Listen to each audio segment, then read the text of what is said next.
They say blood is thicker than water, but nobody warns you what happens when that blood turns cold.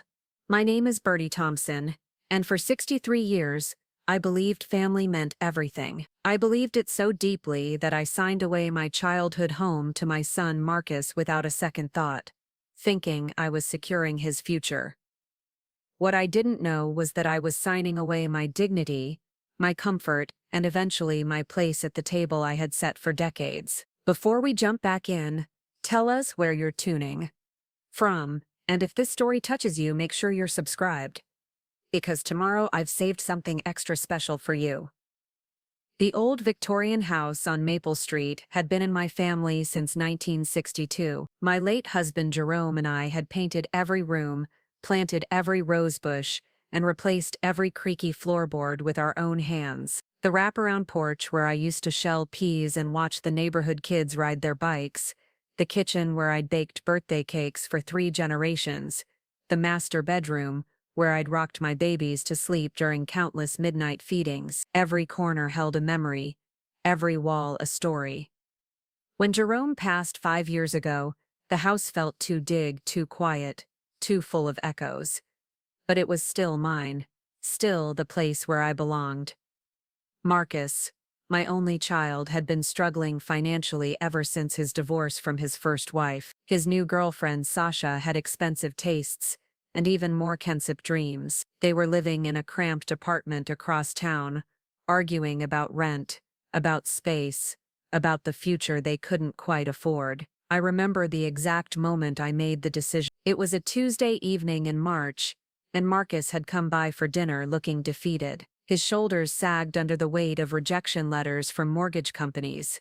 His eyes held that particular exhaustion that comes from working 2 jobs and still falling short. Sasha sat beside him, perfectly manicured nails tapping against my grandmother's china, sighing dramatically every few minutes. "Mom," Marcus had said, pushing his meatloaf around his plate, "I don't know how much longer we can keep this up. The rent keeps going up, and Sasha's been looking at wedding venues, but everything costs so much." Wedding venues. They'd been together 8 months, and she was already planning a wedding that would cost more than most people's annual salary. But I bit my tongue, the way mothers do when they want to keep peace with their children. "This house is way too big for just you, Bertie," Sasha had added, her voice carrying that particular tone that made suggestions sound like facts. "It's not practical. You're rattling around in here all alone, and we're cramped in that tiny apartment. It doesn't make sense." I looked around my dining room, at the family photos lining the mantel, at the hutch filled with wedding china and baby dishes and Christmas ornaments, collected over 4 decades of marriage, rattling around, as if my life, my memories, my very existence in this house was somehow wasteful. But Marcus looked so tired, so defeated, and I was his mother. Mothers fix things, mothers make sacrifices, mothers give until there's nothing left to give, and then they find a way to give more. "What if?" I heard myself saying, the words coming out before I could stop them. "What if I just signed the house over to you? You could take over the mortgage payments, and I could stay here with you. We could be a family again." The way Sasha's eyes lit up should have been my first warning. The way she immediately started talking about renovations, about updating the decor, about finally having space for entertaining, should have been my second. But I was looking at Marcus, at the relief flooding his face, at the way his shoulders straightened for the first time in months. "Mom, are you serious? You'd really do that?" Of course I was serious. I was his mother. I would have given him the moon if he'd asked for it. The paperwork was signed within 2 weeks. Marcus handled everything through his friend, who worked at a title company, explaining that it would be easier, faster, less expensive if we kept it simple. I signed my name on document after document, trusting completely, never thinking to read the fine print. Why would I? This was my son. This was family. They moved in on a Saturday in April. I watched from the kitchen window as Sasha directed the movers, pointing to my furniture and declaring it outdated, instructing them to put my belongings in the garage so she could start fresh. My grandmother's rocking chair, the one where I'd nursed Marcus as a baby, disappeared under a tarp. The family photos came down from the walls, replaced by abstract art, that looked like someone had spilled paint on canvas and called it inspiration. "Don't worry, Bertie," Sasha had said, not looking up from her phone as she scrolled through furniture websites. "We'll make this place beautiful, modern, Instagram worthy, as if the 43 years of love Jerome and I had poured into this house weren't beautiful enough." The changes started small. My morning routine of coffee on the front porch was interrupted by Sasha's yoga sessions, her mat spread across the entire space while she posed for photos. The kitchen, where I'd always done my cooking, became her domain. She replaced my well-seasoned cast iron with non-stick pans, my wooden spoons with silicone ones, my recipes with whatever she found on Pinterest that week. "I'm trying to eat cleaner," she'd explained when I offered to make my famous pot roast. "All that heavy food isn't good for anyone. I've been researching nutrition, and we really need to focus on whole foods, organic vegetables, lean proteins." My pot roast, the one Marcus had requested for every birthday since he was 7, was suddenly heavy food. The woman who'd never cooked anything more complicated than avocado toast was now the nutrition expert in my own kitchen, but I adapted. I always adapted. When she reorganized my spice cabinet according to color instead of alphabetical order, I learned the new system. When she moved my sewing machine to the basement because it cluttered the living room, I made do with the poor lighting and concrete floors. When she suggested I might be more comfortable eating my meals in the breakfast nook instead of the formal dining room because their friends found it awkward to have me hovering around, I took my plate and sat alone at the small table by the window, hovering.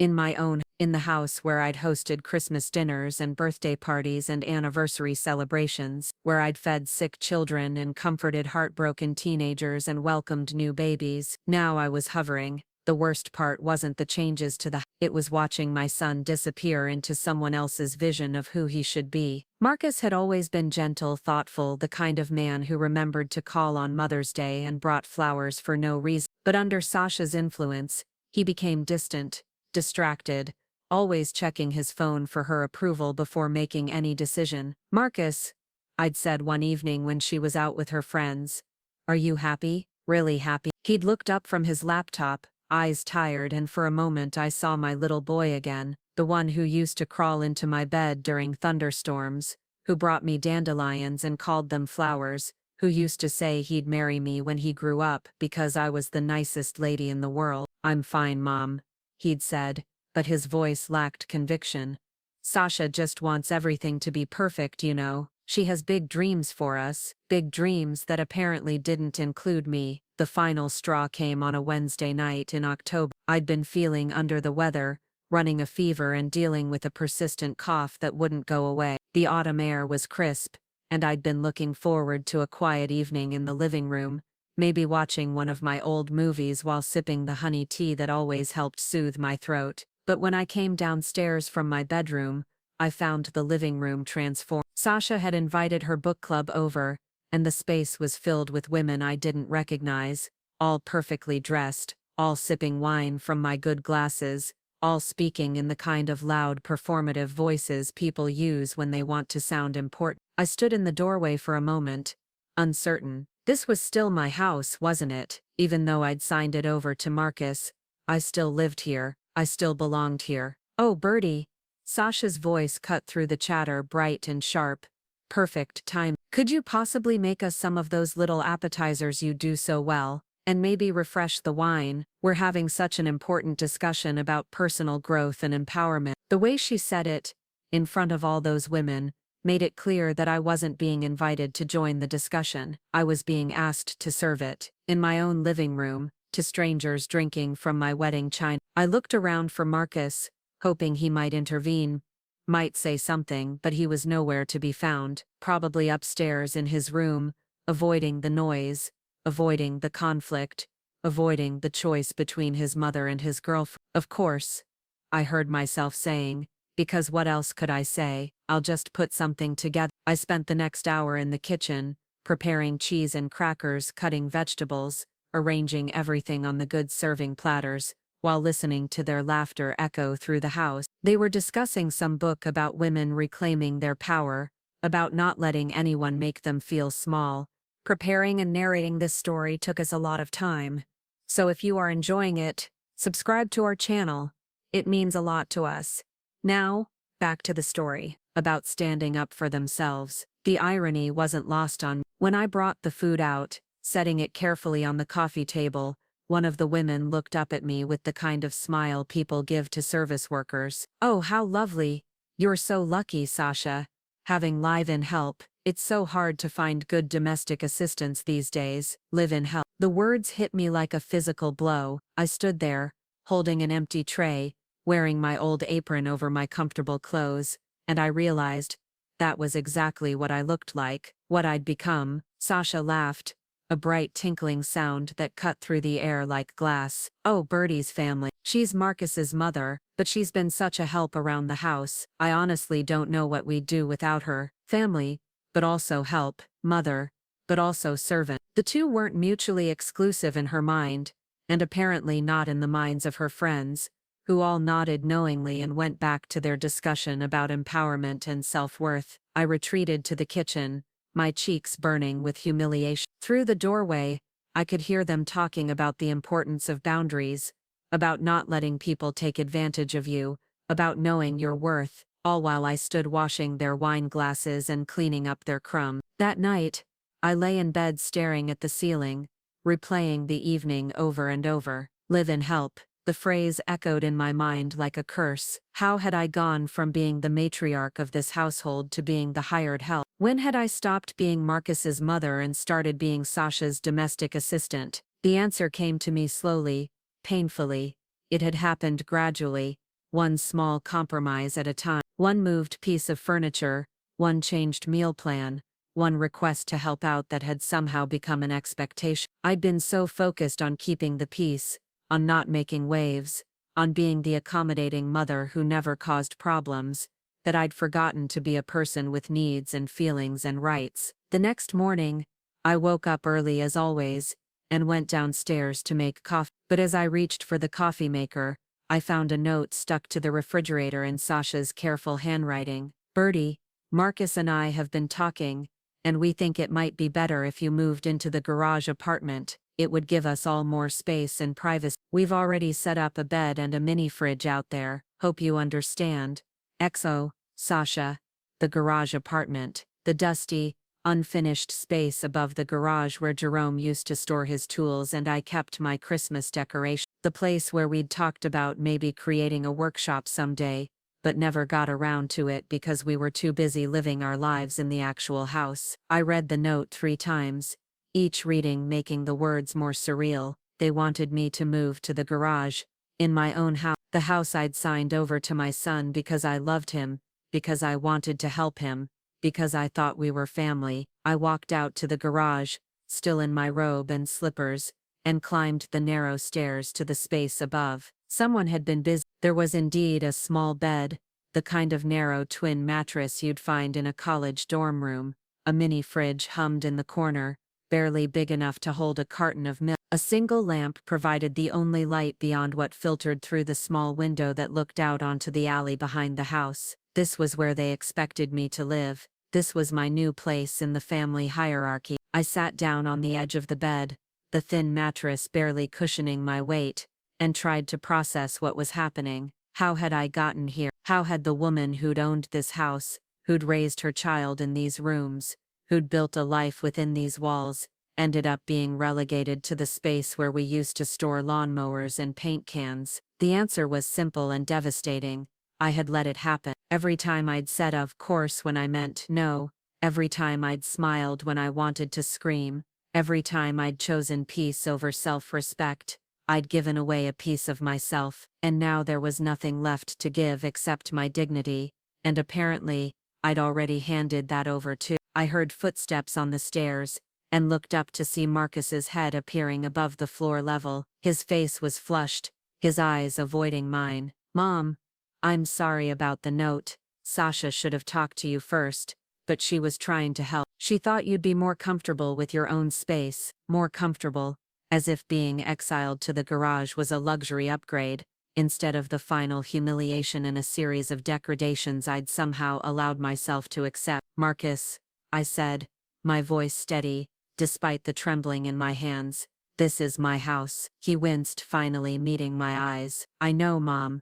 I know it was your house, but legally, it's mine now. And Sasha and I were planning to get married, and we need our space. We need to start their own life, in my house, with me banished to the garage like an unwanted piece of furniture they couldn't quite bring themselves to throw away. I gave you this house," I said quietly, "because I thought we were building something together. I thought I was helping my family." "You were helping," he said quickly.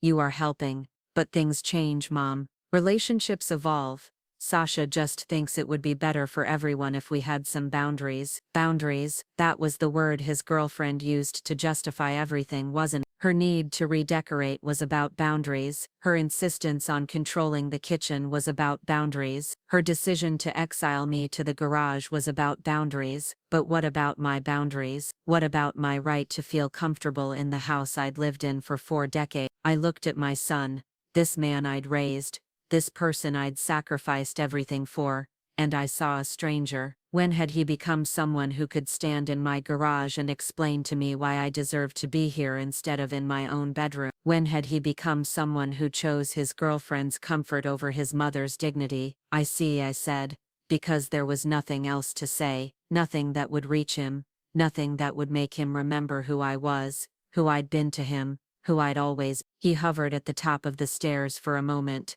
clearly wanting to say something else, maybe something that would make this seem less cruel, less final. But what could he say? What words could possibly justify this? "I'll bring you some dinner later," he offered, as if food would somehow make living in the garage acceptable. "Don't bother," I said.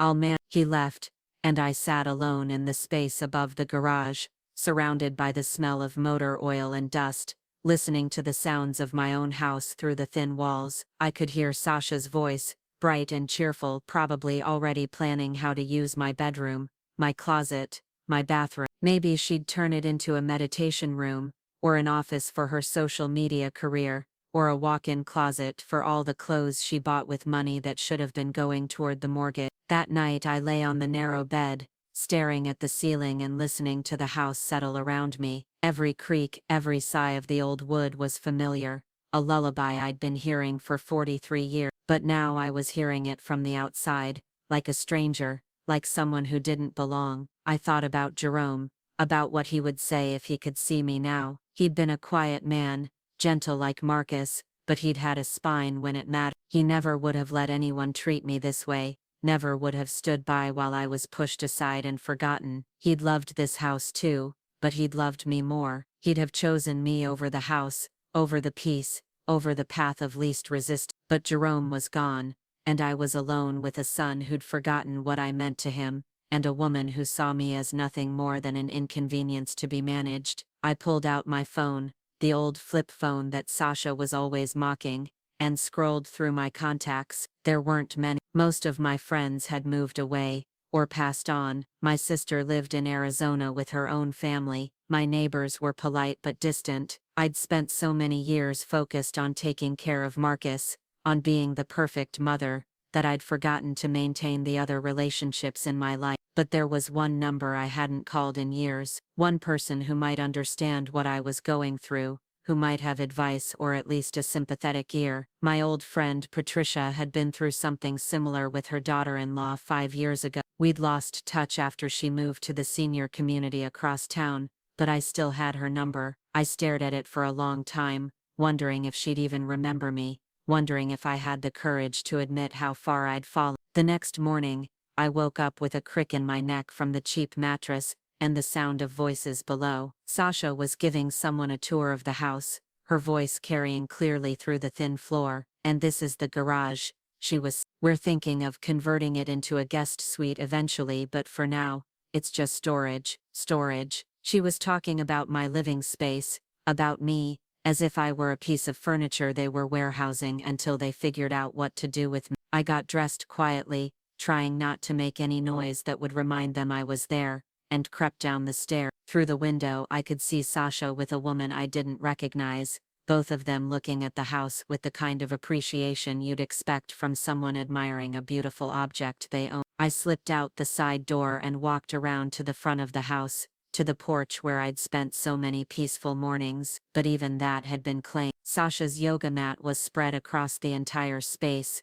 along with her water bottle, her phone propped up to record her morning routine, her collection of crystals arranged just so for the perfect Instagram shot. I stood there for a moment, looking at my own front porch at the space where I'd shelled peas and read books, and watched the neighborhood children grow up, and I realized I was homeless. Not technically, not legally, but practically. I had nowhere to go in my own house, no space that was truly mine, no corner where I could exist without being in someone else's way. That's when I made the decision. Standing there on the front walk, looking at my house like a stranger, I realized that I had to make a choice. I could continue accepting this treatment, continue shrinking myself smaller and smaller until I disappeared entirely, or I could remember who I was before I became the woman in the garage. I walked back to my car, the old Honda that Jerome and I had bought together 10 years ago, and drove downtown to the office of Patricia's son-in-law, the lawyer who'd helped her with her own situation. I'd remembered his name from the stories she used to tell, how he'd helped her understand her options, when her own family had started treating her like a burden instead of a person. David Morrison had kind eyes and a patient demeanor, the sort of person who specialized in helping people who'd forgotten they had rights. He listened to my story without judgment, taking notes on a yellow legal pad, nodding occasionally, his expression growing more serious as I described my living situation. "Mrs. Thompson," he said when I finished, "I need to ask you some questions about the property transfer. Do you have copies of the documents you signed?" I shook my head. "Marcus handled everything. He said it would be easier that way." David's expression tightened slightly. "Did you have independent legal representation when you signed the transfer?" "No," Marcus said, "we didn't need it. It was just family." "And did you receive any compensation for the property?" "No, it was a gift." I wanted to help him. David leaned back in his chair, tapping his pen against the legal pad. "Miss Thompson, I need to review the actual documents to be sure, but from what you're telling me, there may have been some irregularities in the transfer. Additionally, your current living situation raises some serious concerns about elder care and housing rights." Elder care. The phrase stung, but it also sparked something in me. I was elderly, wasn't I? At 63 with limited income, and nowhere else to go. I was vulnerable in ways I hadn't wanted to acknowledge. "What are my options?" I asked. David spent the next hour explaining the various legal remedies available to me. I could contest the property transfer if there was evidence of undue influence or lack of proper representation. I could file a complaint about my living condition. I could explore elder abuse statutes that might apply to my situation. But the option that interested me most was the simplest one. "You could also just call the police," he said. "What you're describing, being forced to live in substandard conditions, without proper facilities, it's not legal. Regardless of who owns the house, you have rights as a tenant, and those rights include basic habitability standards." A tenant? I'd never thought of myself that way, but that's what I was, wasn't it? I was paying rent, in the form of household services, cooking, cleaning, maintaining the property. I was contributing to the household expenses. I had tenants' rights. What would happen if I called the police? I asked. They'd investigate the living conditions. If they found them substandard, they could require immediate remediation or order alternative housing. And if there's evidence of elder abuse or neglect, they'd be required to file a report with Adult Protective Services. Elder abuse. The words hung in the air between us. I'd never thought of what Marcus and Sasha were doing as abuse, but maybe that was part of the problem. Maybe I'd been so focused on making excuses for them, on finding ways to justify their treatment of me, that I'd missed the obvious truth. I left David's office with a business card, a list of my rights, and for the first time in months, a sense of purpose. I drove home slowly, thinking about everything he'd told me, weighing my options, preparing for what came next. When I pulled into the driveway, I saw Marcus's car and Sasha's SUV, which meant they were both home. Perfect. It was time to have a conversation, a real conversation, about my place in this house and this family. I climbed the stairs to the garage apartment, but instead of going inside, I sat down on the top step and pulled out my phone. I scrolled through my contacts until I found the number David had given me, the direct line to the police department's community services division. I stared at the number for a long time, thinking about what would happen. Once I made this call, there would be no going back, no pretending that this was just a temporary arrangement, no more making excuses for behavior that had crossed the line from inconsiderate to abusive. But as I sat there, surrounded by the smell of motor oil and dust, listening to the sounds of my own house where I was no longer welcome, I realized that going back wasn't an option anyway. I'd already lost my home, my dignity, my relationship with my son. The only question was whether I'd lose myself too. I dialed the number, Community Services. "This is Officer Jennifer Martinez. How can I help you? My name is Bertie Thompson," I said, my voice steadier than I'd expected. "I need to report a housing situation. I'm being forced to live in substandard conditions, and I think I need help." As I gave Officer Martinez my address and began explaining my situation, I heard voices from the house below. Marcus and Sasha, probably wondering who was on the phone, probably annoyed that their storage unit was making noise. But for the first time in months, I didn't care what they thought. I wasn't their storage unit, their live-in help, their convenient grandmother figure who could be moved around like furniture. I was Bertie Thompson, and I was done being invisible. Officer Martinez told me she'd be there within the hour, and that I should document everything I could about my living conditions. I hung up the phone and looked around the garage apartment with new eyes, seeing it not as the accommodation I'd been forced to accept, but as evidence of how far I'd fallen, and how much I deserved better. I took pictures with my phone. The narrow bed, the mini fridge, the single lamp, the lack of proper bathroom facilities. I documented the dust, the poor ventilation, the oil stains on the concrete floor below. I made a list of all the household tasks I'd been performing, all the expenses I'd been covering, all the ways I'd been contributing to a household that treated me like a burden. When I heard the knock on the main house door, followed by voices, I knew Officer Martinez had arrived. I climbed down from the garage apartment and walked around to the front of the house, where I could see Marcus and Sasha talking to a woman in uniform. "Mrs. Thompson?" Officer Martinez called out when she saw me approaching. "That's me," I said, walking up the front steps to the porch that used to be mine. Marcus and Sasha were standing in the doorway, both looking confused and increasingly concerned as they realized I was the one who'd called the police. "Mom, what's going on?" Marcus asked, his voice tight with worry and something else. "Anger, maybe, or fear. I called Officer Martinez because I need help with my living situation," I said calmly.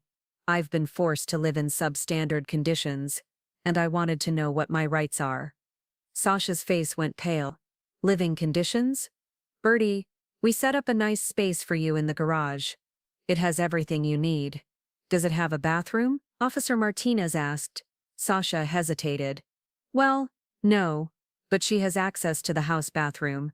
Is it heated and properly ventilated?" Another hesitation. "It's not winter yet, so heating hasn't been an issue." Officer Martinez was taking notes.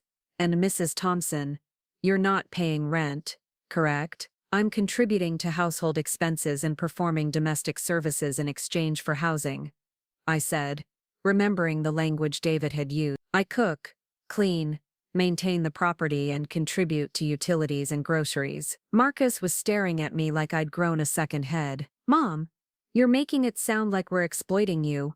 We're family. Family doesn't make each other live in garages," Officer Martinez said quietly.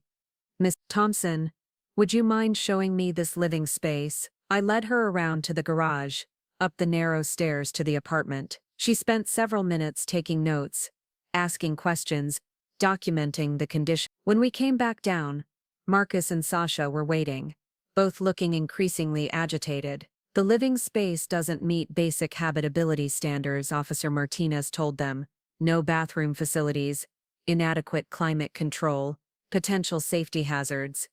Mrs. Thompson, you have several options here." She explained that I could file a formal complaint, that the city could require them to bring the space up to code, that there were resources available for seniors in housing disputes. But the option that caught my attention was the simplest one. "You can also just refuse to live there," she said. "You have the right to safe, adequate housing. If they can't provide that, they need to make other arrangements. I looked at Marcus, at the son I'd raised, at the man who'd been willing to watch me live in a garage, rather than stand up to his girlfriend. What other arrangements did he have in mind? A nursing home? The street? I understand, I said to Officer Martinez. Thank you for explaining my option. After she left, Marcus and Sasha stood on the front porch looking at me like I was a stranger. Maybe the woman who'd accepted the garage apartment, who'd smiled while being demoted from family member to household help, who'd swallowed her pride and her hurt for the sake of keeping peace. Maybe that woman was gone. Mom, I can't believe you called the police on us, Marcus said, his voice hurt and angry. We're trying to help you. We're trying to make this work. Make what work? I asked. Me living in the garage, me being your live-in mate, me disappearing so you and Sasha can play house in the home I gave you. Sasha stepped forward, her voice taking on that syrupy tone she used when she wanted to sound reasonable. Bertie, you're being dramatic. We've been nothing but accommodating. We've let you stay here. We've included you in family dinners. We've made sure you have everything you need. Let me stay. In my own house, the house I'd signed over to help them, thinking I was securing my place in their lives, not signing it away. Everything I need except respect, I said. Everything I need except a dignity. Everything I need except a place at the table I set for 40 years. I turned and walked toward my car, leaving them standing on the porch. I had calls to make, decisions to consider, a life to rebuild. For the first time in months, I felt like I could breathe. As I drove away, I caught a glimpse of them in my rearview mirror, still standing there, still trying to figure out what had just happened. They'd expected me to be grateful for the garage, grateful for the scraps of inclusion they'd thrown my way, grateful to exist on the margins of a life I'd spent decades building, but I wasn't grateful anymore. I was awake. The silence in my car felt different as I drove away from Maple Street. Not the heavy, suffocating quiet of the garage apartment, but something lighter, cleaner. The kind of silence that comes after you've finally said what needed saying, after you've stopped pretending everything is fine when it clearly isn't. I drove aimlessly at first, through neighborhoods I'd known for decades but somehow felt like I was seeing for the first time. Past the elementary school where Marcus had played on the swings, past the grocery store where I'd shopped every Thursday for 30 years, past the park where Jerome and I used to walk hand in hand when we were young and thought we had forever. Everything looked the same, but I felt fundamentally different, like I'd been wearing glasses with the wrong prescription for months, and had suddenly put on the right pair. The world was sharper now, clearer, and I could see things I'd been missing. My phone buzzed against the passenger seat. A text from Marcus. Mom, can we please talk about this like adults? Like adults, as if I hadn't been the adult in this situation all along, the one making sacrifices, making accommodations, making excuses for behavior that never should have been tolerated. As if my decision to finally stand up for myself was somehow childish. I didn't respond. Not yet. I needed time to think, to process what had just happened, to figure out what came next, because one thing Officer Martinez had made clear was that I had options, real options. Not just the choice between accepting mistreatment and causing family drama, but actual legal, practical alternatives that didn't require me to sacrifice my dignity. I found myself pulling into the parking lot of Miller's Diner, the place Jerome and I used to go for breakfast every Sunday after church. The same red vinyl booths, the same black and white checkered floor, the same smell of coffee and bacon that had welcomed us for 15 years of Sunday mornings. The hostess,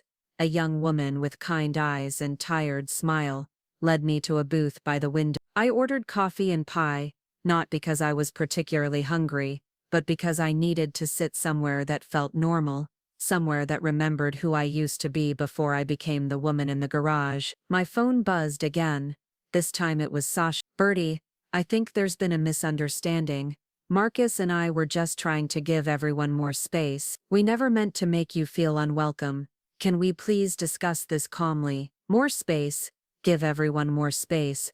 by cramming me into a garage with no bathroom and a mini fridge. The mental gymnastics required to frame my exile as a generous gesture was almost impressive in its audacity. I sipped my coffee and watched the late afternoon traffic through the window. Regular people going about their regular lives, probably heading home to houses where they belonged, where they had a place at the table, where their children saw them as human beings worthy of basic respect. When had I stopped expecting that for myself? When had I decided that wanting to be treated with dignity was asking too much? The answer came to me slowly, uncomfortably. It had started with small compromises, little ways of keeping peace. When Jerome died and I was rattling around in that big house alone, I'd felt guilty for taking up so much space. When Marcus struggled financially, I'd felt guilty for having something he needed. When Sasha wanted to redecorate, I'd felt guilty for being attached to old furniture and outdated styles.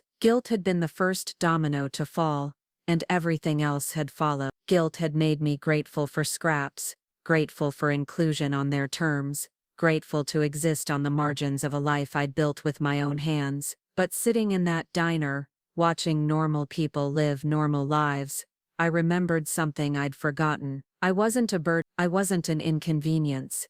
I was a woman who'd worked 2 jobs to support her child, who'd built a home and a life and a legacy. I was someone who deserved better than a garage apartment, and the privilege of cooking for people who couldn't be bothered to save me a seat at dinner. My phone rang. Marcus. I stared at his name on the screen, remembering the little boy who used to call me his best friend, who used to say he wanted to take care of me when I got old. Apparently his version of taking care of me involved a narrow bed above the garage. I let it go to voicemail. The waitress refilled my coffee and asked if I needed anything else. Her name tag said, Jenny, and she had the sort of face that had seen its share of troubles, but hadn't let them steal her kindness. You look like you've got something weighing on your mind, she said gently. I almost brushed off her concern with a polite smile and a change of subject, the way I'd been trained to do. Don't burden others with your problems, don't make waves, don't take up too much space with your feelings. But something about her genuine concern,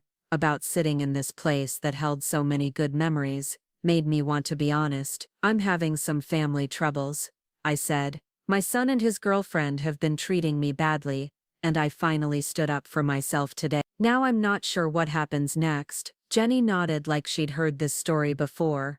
Good for you, for standing up. That's the hardest part, isn't it? Finally saying enough is enough. I'm scared I've ruined everything, I admitted. My relationship with my son, my place in the family, everything. Honey, Jenny said, sitting down across from me for a moment. If standing up for yourself ruins a relationship, then it wasn't much of a relationship to begin with. Real love doesn't require you to make yourself small. Real love doesn't require you to make yourself small. The words hit me like a revelation. I'd been making myself smaller and smaller for months, shrinking to fit into whatever space they were willing to give me, and I'd called it love, I'd called it family, I'd called it sacrifice, but it wasn't any of those things. It was fear. Fear of being alone, fear of losing Marcus, fear of admitting that the son I'd raised had grown into someone who could watch me live in a garage without losing sleep over it. Jenny had to get back to work, but her words stayed with me as I finished my coffee and tried to figure out what to do next. I couldn't go back to the garage apartment, not after today, not after calling the police, not after finally speaking the truth about what had been happening to me, but I also couldn't afford a hotel indefinitely, and I didn't have many friends left to turn to. I'd let most of my relationships slide over the years, too focused on Marcus and his needs, too busy being the perfect mother to maintain the other connections that might have sustained me now. That's when I remembered Patricia, my old friend who'd been through something similar with her own daughter-in-law, Patricia, who'd eventually moved to Sunset Manor, the senior community across town. Patricia, who might understand what I was going through better than anyone else. I pulled out my phone and scrolled through my contacts until I found her number. My finger hovered over the call button for a long moment. It had been 3 years since we'd spoken, maybe longer. Would she even remember me? Would she want to hear from someone who'd basically disappeared from her life when things got complicated? But what was the worst that could happen? She could hang up, could tell me she was too busy, could remind me that I'd been a terrible friend who only called when I needed something. All of those things would hurt, but they couldn't hurt worse than spending another night in that garage, pretending that my exile was acceptable because it kept the peace. I dialed her number, Bertie Thompson. Patricia's voice was warm, surprised, delighted. My goodness, how long has it been? How are you, honey? The relief in hearing her voice, in being remembered with affection instead of obligation, almost brought me to tears. I started, then stopped. How was I? I'm having a difficult time, Patricia. I was wondering if we could talk. Of course we can talk. Are you all right? You sound upset. I gave her the short version, sitting in my car in the diner parking lot, as the sun set around me. The house I'd signed over to Marcus, the gradual erosion of my place in the family, the garage apartment, the police call, all of it spilling out in a rush of words I'd been holding back for months. Patricia listened without interrupting, making soft sounds of sympathy and understanding. When I finished, there was a moment of silence. "Oh, Bertie," she said finally, "I'm so sorry, and I'm so proud of you for calling the police. That took real courage. I don't feel courageous. I feel terrified. I don't know where I'm going to sleep tonight." "You're going to sleep here," Patricia said without hesitation, "in my guest room. And tomorrow we're going to figure out your next steps." The kindness in her voice, the immediate offer of help without questions or conditions, broke something open in my chest. This was what family should feel like. This was what love looked like when it wasn't tangled up in manipulation and guilt. "Patricia, I can't impose on you like that. We haven't even spoken in years. Exactly why we have so much catching up to do," she said firmly. "I'm at Sunset Manor, Unit 47B. Do you remember how to get here?" I did remember. I'd visited once when she first moved in, back when I still had a social life, back when I still made time for friendships that weren't filtered through Marcus and his needs. "Are you sure?" I asked. "Bertie Thompson, if you don't get yourself over here in the next hour, I'm going to drive over there and collect you myself. And at my age, that's a threat to public safety." Despite everything, I laughed, really laughed for the first time in months. I drove to Sunset Manor as the last light faded from the sky. The senior community was nicer than I remembered. Well-maintained buildings surrounded by gardens and walking paths. People were out enjoying the evening air, sitting on porches, walking small dogs, living lives that looked peaceful and purposeful. Patricia met me at her door before I even had a chance to knock. She looked older than I remembered, but her smile was the same, and her hug was exactly what I needed. Warm, genuine, uncomplicated by expectations or resentment. "Look at you," she said, holding me at arm's length, "still beautiful but tired. Come in, come in. I've got coffee brewing and leftover lasagna that's much better than anything I used to make when we were younger." Her apartment was small but lovely, decorated with photos and plants, and the kind of comfortable furniture that invited you to stay a while. It felt like a home, like a place where someone lived fully and happily, not like a storage unit where unwanted family members were warehoused. We sat at her kitchen table eating lasagna and drinking coffee, and I told her the whole story, every detail, every humiliation, every moment when I'd chosen silence over self-respect. Patricia listened, nodding occasionally, her face growing more and more angry on my behalf. "That little witch," she said, when I described Sasha's book club comment about live-in help, "and Marcus just sat there and let it happen. He wasn't even in the room," I said. "He's been avoiding conflict by avoiding me altogether." "Coward," Patricia said bluntly, "just like my son-in-law was. They'd rather sacrifice their mothers than stand up to their wives." Patricia's situation had been different but similar. Her daughter-in-law had wanted her to move to a nursing home, claiming it was for her own safety. Patricia had fought back, gotten legal help, and eventually chosen to move to Sunset Manor on her own terms, rather than be pushed into institutional care. "The thing is," Patricia said, "once you stop accepting unacceptable treatment, everything changes. Not just how they treat you, but how you see yourself, how you see what you deserve."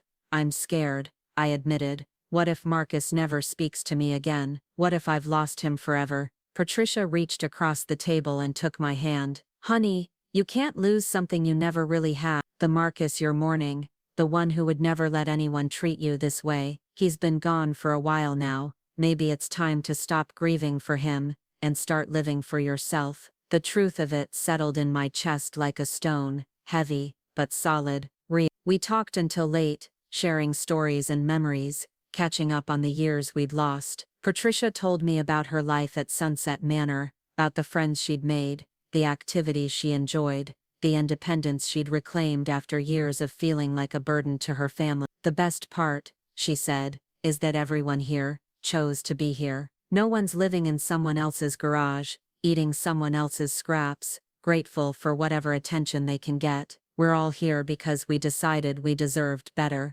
Deserved better. Such a simple concept, but it felt revolutionary after months of accepting less and calling it family loyalty. That night, I slept in Patricia's guest room on sheets that smelled like lavender and sunshine. The bed was comfortable, the room was warm, and for the first time in months I felt safe. Not just physically safe, but emotionally safe. Protected from people who saw my kindness as weakness, my love as an unlimited resource to be exploited without consequence. My phone buzzed with messages throughout the evening. Marcus, Sasha, even a few numbers I didn't recognize. Friends of theirs, maybe, or relatives who'd heard some version of the story and wanted to add their opinions to the mix. I turned the phone off without reading any of them. Tomorrow would be soon enough to deal with whatever consequences my moment of courage had unleashed. Tonight, I just wanted to remember what it felt like to be somewhere I was wanted, somewhere I belonged. When I woke up the next morning,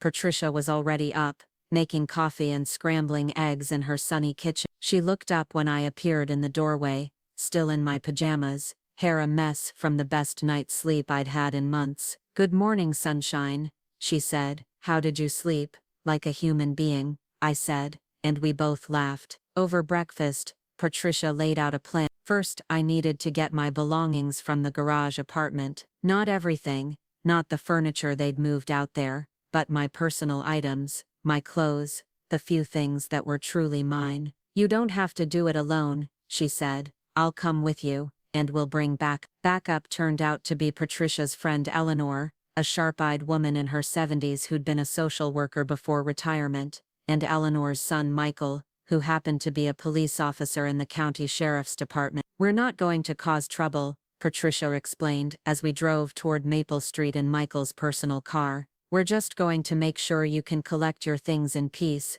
without harassment or drama." The sight of my house, the Victorian that had been my sanctuary for 4 decades, hit me harder than I'd expected. It looked the same from the outside, but I felt like a stranger approaching it, like someone who'd once lived there long ago but no longer belonged. Marcus's car was in the driveway, along with Sasha's SUV. They were both home, probably waiting for me to come crawling back, ready to apologize for causing trouble and accept whatever terms they offered for my return. They were going to be disappointed. I knocked on the front door, Patricia and Eleanor flanking me, while Michael waited by the car in case his official presence became necessary. Marcus opened the door, his face cycling through surprise, relief, and something that might have been hope. "Mom, thank God, we've been so worried. Come in, let's talk about this." "I'm here to collect my personal belongings from the garage," I said calmly. "These are my friends, and they're here to help me." His face fell. "Mom, you don't need to do this, we can work things out." Sasha feels terrible about the misunderstanding. Misunderstanding, as if exiling me to the garage had been some sort of communication error, rather than a deliberate decision to push me out of the way. "Where is Sasha?" I asked. "She's inside. She wants to apologize, to explain." "That's not necessary," I said. "I just need to get my things." Marcus looked past me to Patricia and Eleanor, clearly trying to figure out who they were and what they represented. "Mom, can we please talk privately, without an audience?" "I've been talking privately with you for months," I said. "It hasn't been working out very well for me." Sasha appeared behind Marcus, her face arranged in an expression of concern that didn't quite reach her eyes. "Bertie, I'm so glad you're okay. We were worried sick when you didn't come home last night." "Come home?" "To the garage, to the space above where they parked their cars, where I was expected to be grateful for a mini fridge and a narrow bed. "I'm fine," I said. "I'm here to collect my belongings." "Of course," Sasha said quickly, "but maybe we could talk first. I think there's been a real misunderstanding about our intentions." Eleanor stepped forward, her social worker training evident in her calm professional demeanor. "Mrs. Thompson is here to collect her personal property. Are you going to allow her access, or do we need to involve law enforcement?" The mention of law enforcement made both Marcus and Sasha stiffen. They stepped aside, and I walked through my own front door, feeling like an intruder. The house looked different, not just redecorated, but stripped of everything that had made it mine. The family photos were gone, replaced by abstract art that looked like it came from a hotel lobby. My grandmother's doilies had been removed from the side table. Even the smell was different, all traces of the meals I'd cooked and the life I'd lived, scrubbed away and replaced with something artificial and cold. I walked through the rooms I'd known by heart, seeing them with new eyes. This wasn't my house anymore. It hadn't been for a while. It was their house, decorated to their taste, arranged for their comfort, designed for their life together. And there was no place in it for me. Not really. Not as anything more than a convenient servant who could be moved around as needed, housed wherever was least inconvenient for them. The garage apartment looked even worse than I remembered. In the harsh light of morning, with Patricia and Eleanor beside me for perspective, I could see how truly inadequate it was. The dust, the poor ventilation, the complete lack of privacy or comfort, the mini fridge that barely worked, the bed that was more like a cot, the single lamp that provided the only light beyond what filtered through the grimy window. "Good Lord," Eleanor breathed. "They actually expected you to live here." I gathered my clothes, my personal items, the few photographs I'd managed to keep. It didn't take long. I hadn't been allowed to bring much with me when I'd been exiled from the main house. As we loaded my belongings into Michael's car, Marcus appeared at the garage. His face was pale, his eyes red-rimmed like he hadn't slept. "Mom, please, don't do this. Don't leave like this." I stopped and looked at him. Really looked at him. This man I'd raised. This person I'd loved more than my own life. This stranger who'd watched me live in a garage and called it family. "I'm not leaving, Marcus," I said quietly. "I already left, months ago, when you decided your girlfriend's comfort was more important than your mother's dignity. I just finally stopped pretending I still had a place here." He flinched like I'd slapped him. "That's not fair. We were trying to make it work for everyone." "You were trying to make it work for you and Sasha," I corrected. "I was just supposed to be grateful for whatever scraps you threw my way." Sasha appeared beside him, her face flushed with anger or embarrassment. "Bertie, you're being completely unreasonable. We offered you a place to stay when you had nowhere else to go." The audacity of it took my breath away. "I had somewhere to go," I said. "I had my own house, the house I signed over to help you, thinking I was securing my place in your family. Instead, I secured my exile to the garage." "We never asked you to sign the house over," Sasha said, her voice rising. "That was your choice." Patricia stepped forward, her voice sharp. "Young lady, you might want to think very carefully about what you say next, because there are laws about elder abuse, and what you've been doing to this woman comes very close to qualifying." The color drained from Sasha's face. Marcus put a protective arm around her, and I saw it clearly for the first time. His choice, his loyalty, his priority. Not me. Never. "Good luck," I said, getting into Michael's car. "You're going to need it." As we drove away, I watched my house disappear in the side mirror. The Victorian on Maple Street, with its wraparound porch and rose bushes, with its memories and its ghosts. It was beautiful, but it wasn't mine anymore. Maybe it never really had been. Maybe it had always belonged to whoever was willing to fight for it, and I'd forgotten how to fight. But I was remembering now. Back at Patricia's apartment, we sorted through my belongings and made plans. I had some money in savings. Enough to rent a small apartment if I was careful. I had my social security, a small pension from my years working at the school district. I wasn't rich, but I wasn't destitute either. More importantly, I had something I'd lost and was just beginning to reclaim: my sense of worth, my understanding that I deserved better than a garage apartment, and the privilege of cooking for people who couldn't be bothered to include me in the conversation. My phone had been buzzing all day with calls and texts from Marcus, from Sasha, from numbers I didn't recognize. I finally turned it on and scrolled through the messages. Marcus: Mom, please call me, we need to talk.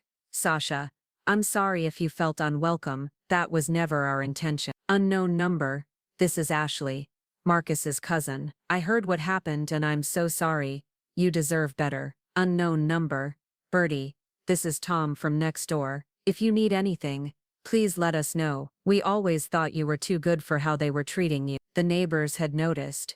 Marcus's own relatives had opinions about how I was being treated. I hadn't been imagining it, hadn't been overreacting. Other people had seen what I'd been too close to recognize, that I was being abused, neglected, pushed aside by people who were supposed to love me. I turned the phone off again. I wasn't ready to respond, wasn't ready to engage with their attempts to minimize what had happened, or their offers of conditional reconciliation. That evening, Patricia and I sat on her small balcony, watching the sunset paint the sky in shades of pink and gold. The air was cool, autumn settling in, and I found myself thinking about all the seasons I'd watched change from the windows of the house on Maple Street. Do you miss it?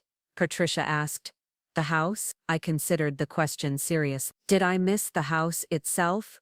Or did I miss the life I'd built there? Did I miss the rooms and the furniture?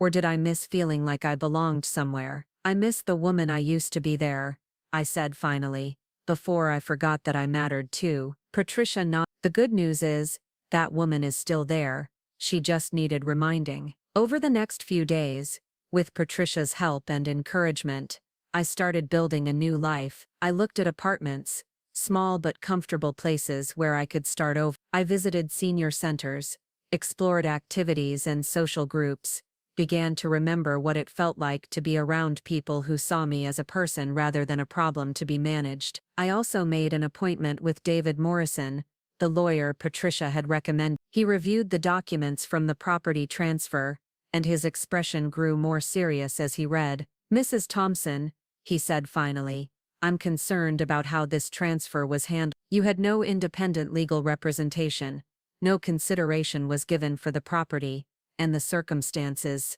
suggest possible undue influence. What does that mean? I asked. It means you may have grounds to challenge the transfer, to get your house back. The possibility hung in the air between us like a bridge. I wasn't sure I wanted to cross. Did I want the house back? Did I want to fight Marcus in court? To air our family's dirty laundry in public? To risk whatever relationship we might still salvage? Or did I want to move forward, to build something new, to stop looking backward at what I'd lost, and start looking forward at what I might gain? It was a question I'd have to answer soon, but for now it was enough to know that I had options, real options, legal options. For the first time in months, I felt like I had power in my own life, not the power to control other people, or force them to love me the way I wanted to be loved, but the power to choose what I would and wouldn't accept, the power to walk away from situations that diminished, the power to build a life where I was valued, respected, seen. My phone rang. Marcus again. This time, I answered. Hello, Marcus. Mom, thank God. Are you okay? Where are you staying? I'm staying with friends, I said. I'm fine. Good, good. That's good. Mom, I think we need to talk, really talk, about everything. I leaned back in Patricia's comfortable chair, looking out at the garden where other seniors were tending their small plots, growing things, nurturing life. I think you're right, I said. We do need to talk, but not yet. I'm not ready yet. When? He asked, and I could hear the desperation in his voice. When will you be ready?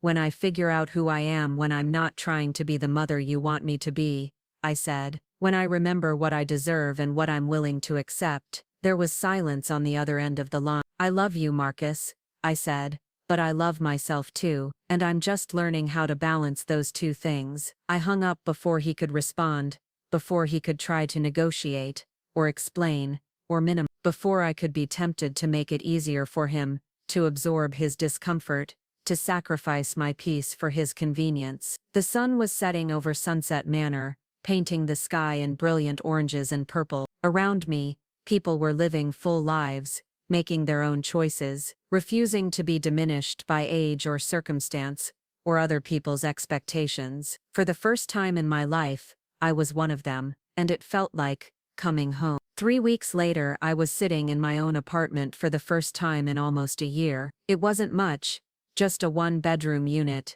in a modest complex called Willowbrook Gardens, but every stick of furniture belonged to me. Every picture on the wall was there because I wanted it there. Every cup in the cupboard was mine to use without asking permission or worrying about whether I was being too presumptuous. The apartment hunt had been an adventure I hadn't expected to enjoy. Patricia had insisted on coming with me to every showing, armed with a list of questions I never would have thought to ask about water pressure and heating costs, and neighborhood safety. She'd also brought Eleanor along to most of them, claiming we needed a third opinion, but I suspected she just wanted me to have as much support as possible during what could have been a demoralizing process. Instead, it had been liberating. Walking through different spaces, imagining how I might arrange my limited belongings, thinking about what kind of life I wanted to build rather than what kind of life I was expected to fit into. For months, I'd been shrinking to accommodate other people's needs. Now I was expanding again,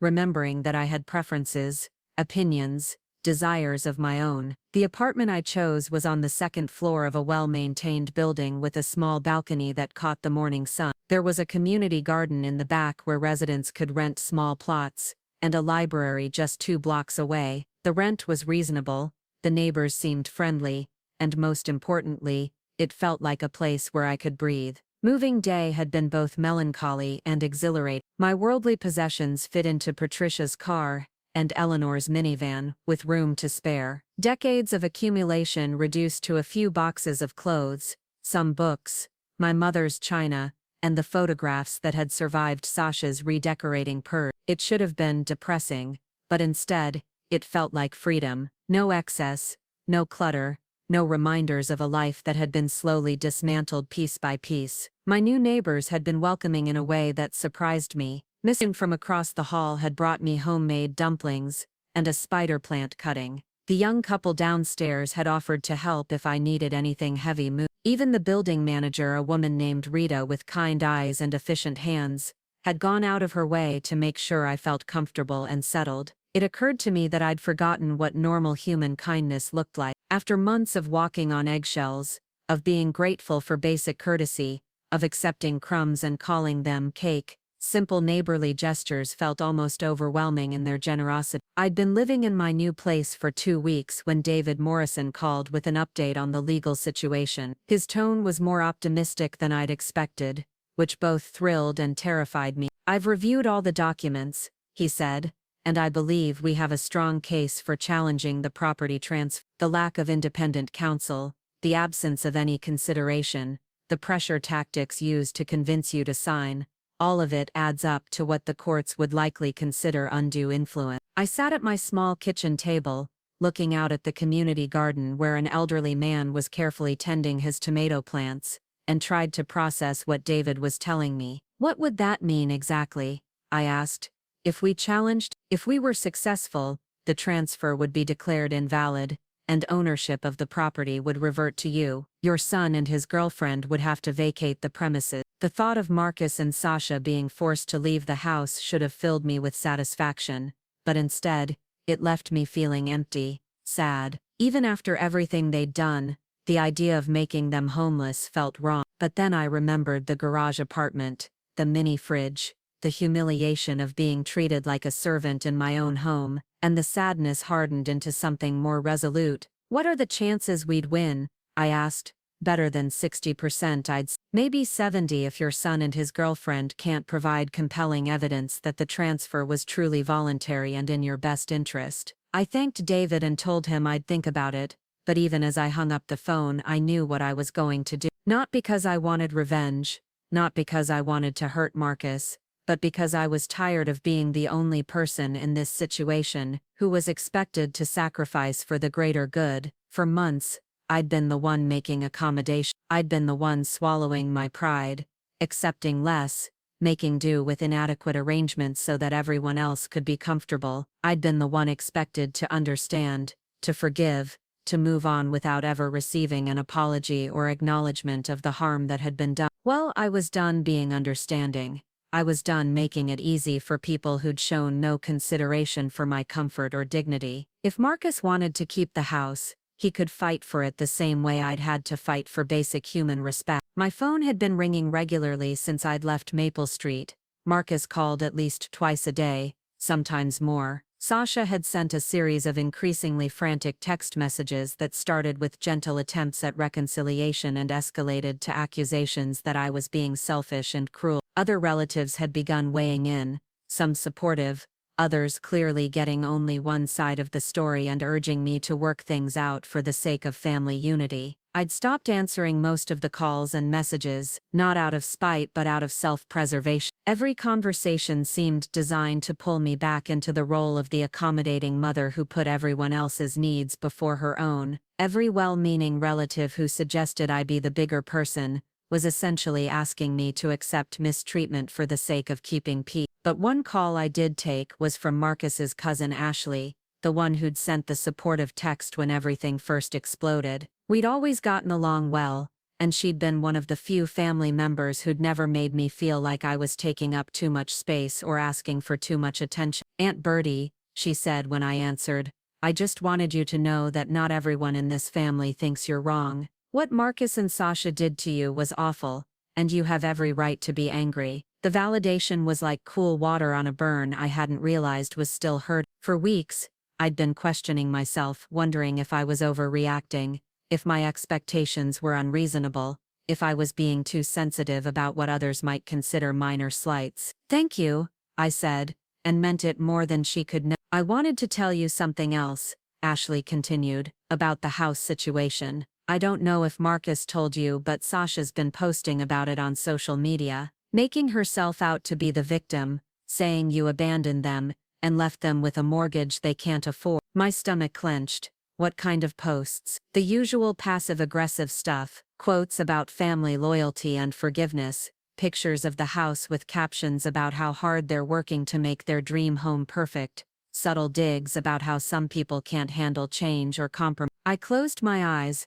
imagining my private family drama being broadcast to Sasha's followers, reframed as a story where she and Marcus were the wronged parties struggling to overcome my unreasonable behavior. "There's more," Ashley said gently. "She's been hinting that you might not be mentally competent anymore, talking about how hard it is when elderly family members become confused or hostile, how sometimes adult children have to make difficult decisions for everyone's safety." The words hit me like a physical blow. Not mentally competent, confused, hostile. Sasha was laying the groundwork to paint me as an unstable elderly woman, whose actions couldn't be trusted, whose decisions weren't valid, whose complaints weren't credible. It was a brilliant strategy, actually. If anyone questioned why they'd made me live in the garage, they could point to my supposed mental decline. If anyone wondered why they hadn't included me in family activities, they could cite my alleged hostility. If the legal challenge to the property transfer gained traction,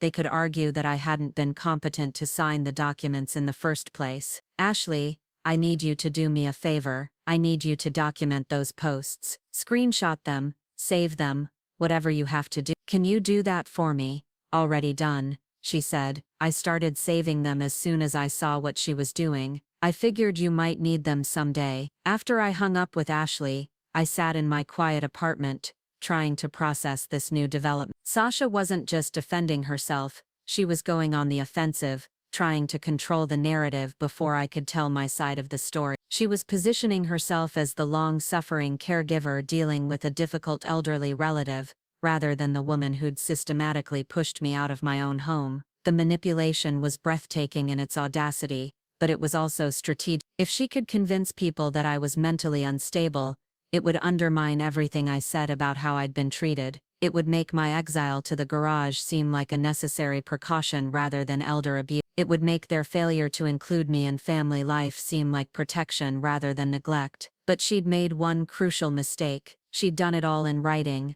on social media, where it could be documented and used against her. I called David Morrison and told him about Sasha's posts, about her attempts to paint me as mentally incompetent. His response was immediate and decisive. We need to act quickly, he said. If she's building a case for your mental incompetence, we can't let that narrative take root. I'm going to file the challenge to the property transfer this week, and I'm going to request a competency evaluation to demonstrate that you're fully capable of making your own decisions. A competency evaluation. The phrase made me feel like I was already losing ground, already having to prove something that should have been assumed, but I understood the necessity. Better to address the question head-on than to let Sasha's insinuations fester unchallenged. The evaluation was scheduled for the following week, conducted by a court-appointed psychologist named Dr. Sarah Chen. She was professional but warm, asking detailed questions about my life,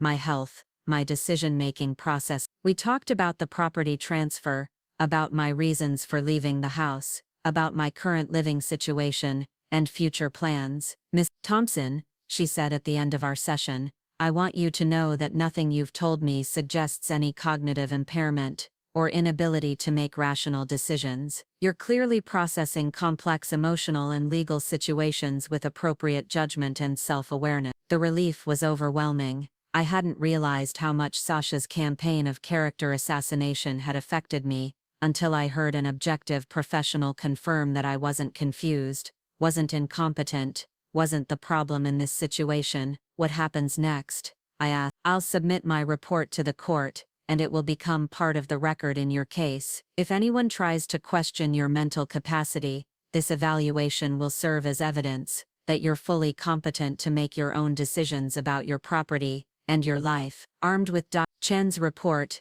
David filed the legal challenge to the property transfer. The papers were served on Marcus and Sasha on a Tuesday morning while I was volunteering at the community garden, helping other residents plant fall vegetables and prepare for winter. I was kneeling in the dirt, showing Miss Chen's granddaughter how to plant garlic cloves, when my phone rang. Marcus, I almost didn't answer, but something about the timing made me think this might be important. Mom, what the hell is this? His voice was shaking, whether from anger or fear I couldn't tell. You're suing us. You're trying to take our house? Our house. Even now. Even after everything, he couldn't bring himself to acknowledge that it had been my house first, that I'd given it to him as a gift, that his ownership was entirely dependent on my generosity. I'm challenging the property transfer, I said calmly, continuing to help the little girl with her planting. My lawyer believes it was conducted improperly. This is insane.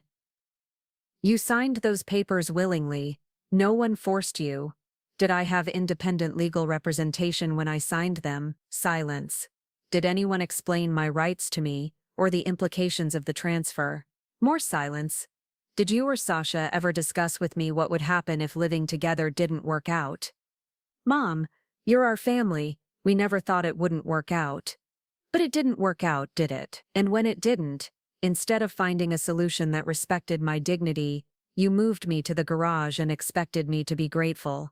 I could hear him breathing heavily on the other end of the line. In the background, I could hear Sasha's voice, high and agitated, though I couldn't make out the words. What do you want? He asked finally. What will it take to make this go away? What did I want? The question I'd been asking myself for weeks. Did I want the house back? Did I want an apology? Did I want them to understand what they'd done to me? Did I want my son back? The one who used to bring me dandelions and call them flowers? I want you to understand that actions have consequences, I said. I want you to learn that love isn't a license to mistreat people. I want you to grow up and take responsibility for the choices you've made. But do you want the house back? He pressed. I looked around the community garden, at the other residents working together, sharing tools and knowledge and companionship, at Miss Chen teaching her granddaughter about growing things, at the simple pleasure of having dirt under my fingernails and purpose in my day. I want what I should have had all along, I said. Respect.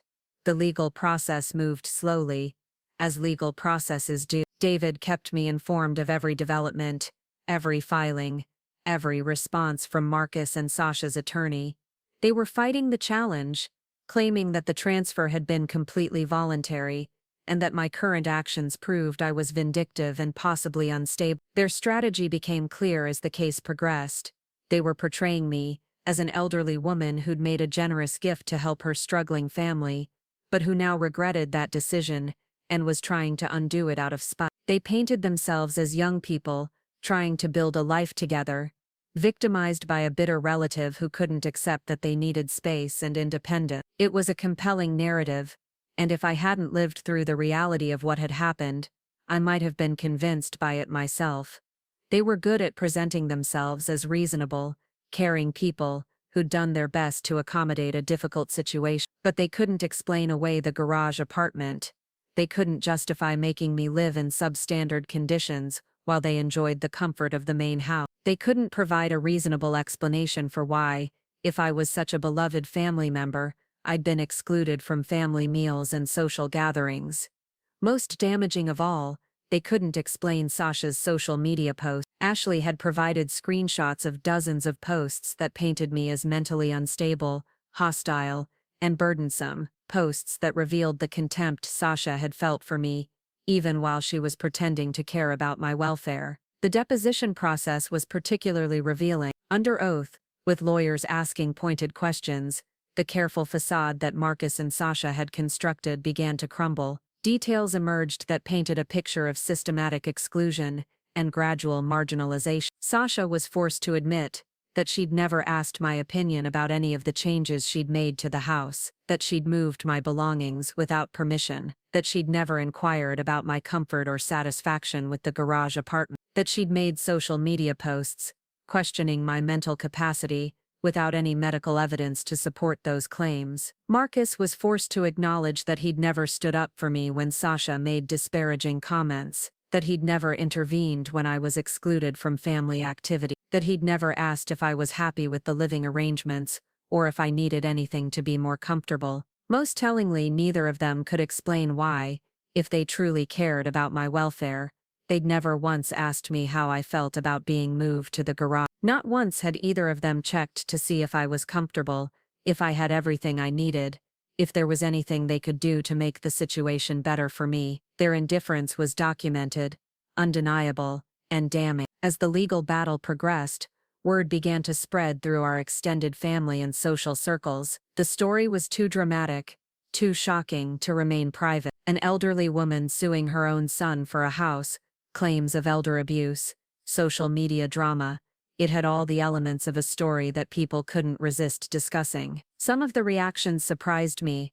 Relatives I'd barely spoken to in years reached out to offer support. Old friends emerged from the woodwork to share their own stories of difficult family situations. Neighbors from Maple Street, people I'd known for decades, began calling to tell me they'd always thought something wasn't right about how Marcus and Sasha were treating me, but there was also pushback. Some family members accused me of being vindictive, of destroying family unity over hurt feelings. A few suggested that I was too old to live alone, that Marcus and Sasha had been trying to help me by keeping me close, that I was being ungrateful for their care. These reactions stung, but they also clarified something important for me. The people who truly cared about my welfare were appalled by what had happened to me. The people who criticized my actions were more concerned with maintaining the appearance of family harmony than with addressing actual family dysfunction. It was a painful but necessary sorting process, separating the people who saw me as a person deserving of respect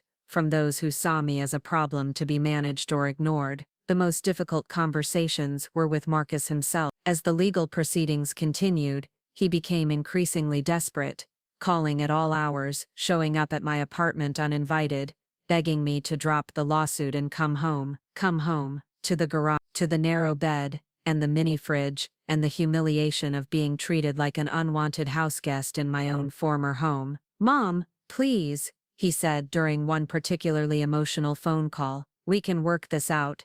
Sasha realizes she made mistakes. We both do. Just drop the lawsuit and we'll figure out a better arrangement." "What kind of arrangement?"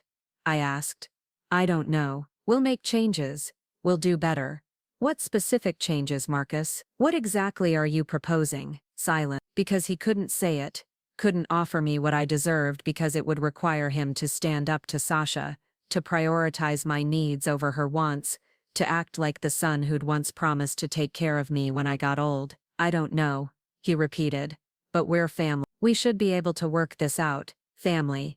the word that had been weaponized against me for months, used to justify behavior that no one would tolerate from strangers, used to guilt me into accepting mistreatment because blood relations supposedly excused everything. Marcus, I said gently, family doesn't treat each other the way you and Sasha treated me. Real love doesn't require the person being loved to disappear. The lawsuit continued through the fall and into winter. I spent those months building a new life, one choice at a time. I joined the book club that met in the community room of my apartment complex. I volunteered at the local animal shelter, walking dogs and socializing cats. I took a watercolor painting class at the senior center and discovered I had a talent I'd never known existed. Most importantly, I began to remember who I was when I wasn't defined by my relationship to Marcus, when I wasn't trying to be the perfect mother who never caused problems or made demands. I was Bertie Thompson, a woman with interests and opinions and valuable contributions to make to the world around me. The community garden became my special refuge. There was something healing about working with the soil, about nurturing growing things, about being part of a group of people who collaborated rather than competed. The other gardeners welcomed my experience and knowledge, and I found myself becoming something of an unofficial mentor to newer residents who wanted to try their hand at growing vegetables. It was in the garden that I met Walter, a widowed man in his 70s who'd moved to Willowbrook Gardens after his wife died. He was quiet and thoughtful, with gentle hands and a dry sense of humor that caught me off guard and made me laugh more than I had in years. Walter had heard about my legal situation through the apartment complex grapevine, but he never pressed me for details or offered unwanted advice. Instead, he simply accepted me as I was, treated me with the kind of casual respect that I'd forgotten was normal between decent human beings. We began spending time together, sharing coffee on my balcony in the mornings, working side by side in the garden, watching old movies in the community room on Friday night. It wasn't romance, exactly, but it was companionship, mutual respect, the pleasure of being seen and appreciated for who I was, rather than what I could provide. Walter's presence in my life highlighted just how isolated I'd become during those months at Maple Street. I'd forgotten what it felt like to have conversations where I wasn't walking on eggshells, where my opinions were welcomed rather than tolerated, where I could speak freely without worrying about causing offense or disrupting someone else's comfort. Winter arrived early that year, and with it came the resolution of the lawsuit. David called me on a gray December morning with news I'd been both anticipating and dreading. "We won," he said simply. "The court found that the property transfer was invalid, due to undue influence and lack of independent counsel. Ownership of the house reverts to you, and Marcus and Sasha have 60 days to vacate the premises." I should have felt triumphant, vindicated, satisfied that justice had been served. Instead, I felt hollow, empty, like a warrior who'd won a battle but lost something precious in the process. "What happens now?" I asked. "That's up to you," David said. "You can move back into the house, you can sell it, you can rent it to tenants. It's your property again, to do with as you see fit." My property, my house, the Victorian on Maple Street with its wraparound porch and rose bushes, with its memories of Jerome and the life we'd built together, with its ghosts of better times when family meant something different than it did now. But it was also the house where I'd been made to feel invisible, where I'd accepted crumbs and called them love, where I'd allowed myself to become so small that I'd almost disappeared entirely. Did I want it back? Did I want to return to those rooms that held so much history, both beautiful and painful? Did I want to try to reclaim a life that had been irreparably altered by everything that had happened? The questions followed me through the rest of that winter day, as I walked through my small apartment, as I sat on my balcony watching the bare trees sway in the cold wind, as I tried to imagine what came next. The phone rang again that evening. Marcus, as I'd known it would. "Mom," he said, and his voice was broken, defeated. "I heard about the court decision." "Yes," I said.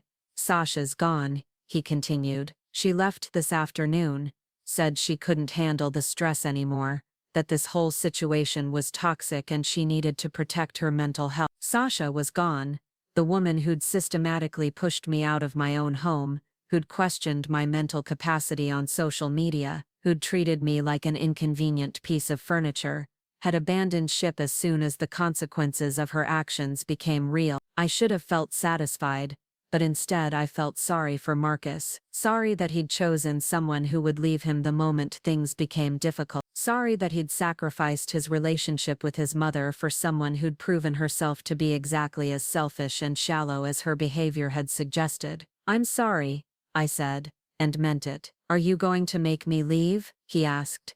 "The house, I mean. Are you going to kick me out?" The question hung between us, loaded with decades of history, with love and disappointment, and choices that couldn't be undone. He was my son, the little boy I'd raised, the person I'd loved more than my own life. But he was also the man who'd watched me live in a garage and called it family accommodation. "I don't know," I said honestly. "I need time to think." "How much time?" "I don't know that either, Marcus. I just know that I'm not ready to make any decisions about the house, about us, about any of it. I need space to figure out who I am now after everything that's happened." He was quiet for a long time. Then, in a voice so soft I almost didn't hear it, he said, "I'm sorry, Mom, for all of it. I know I let you down." The apology I'd been waiting for, had needed to hear, had almost given up hope of receiving. It should have felt like victory, like vindication, like the first step toward reconciliation. Instead,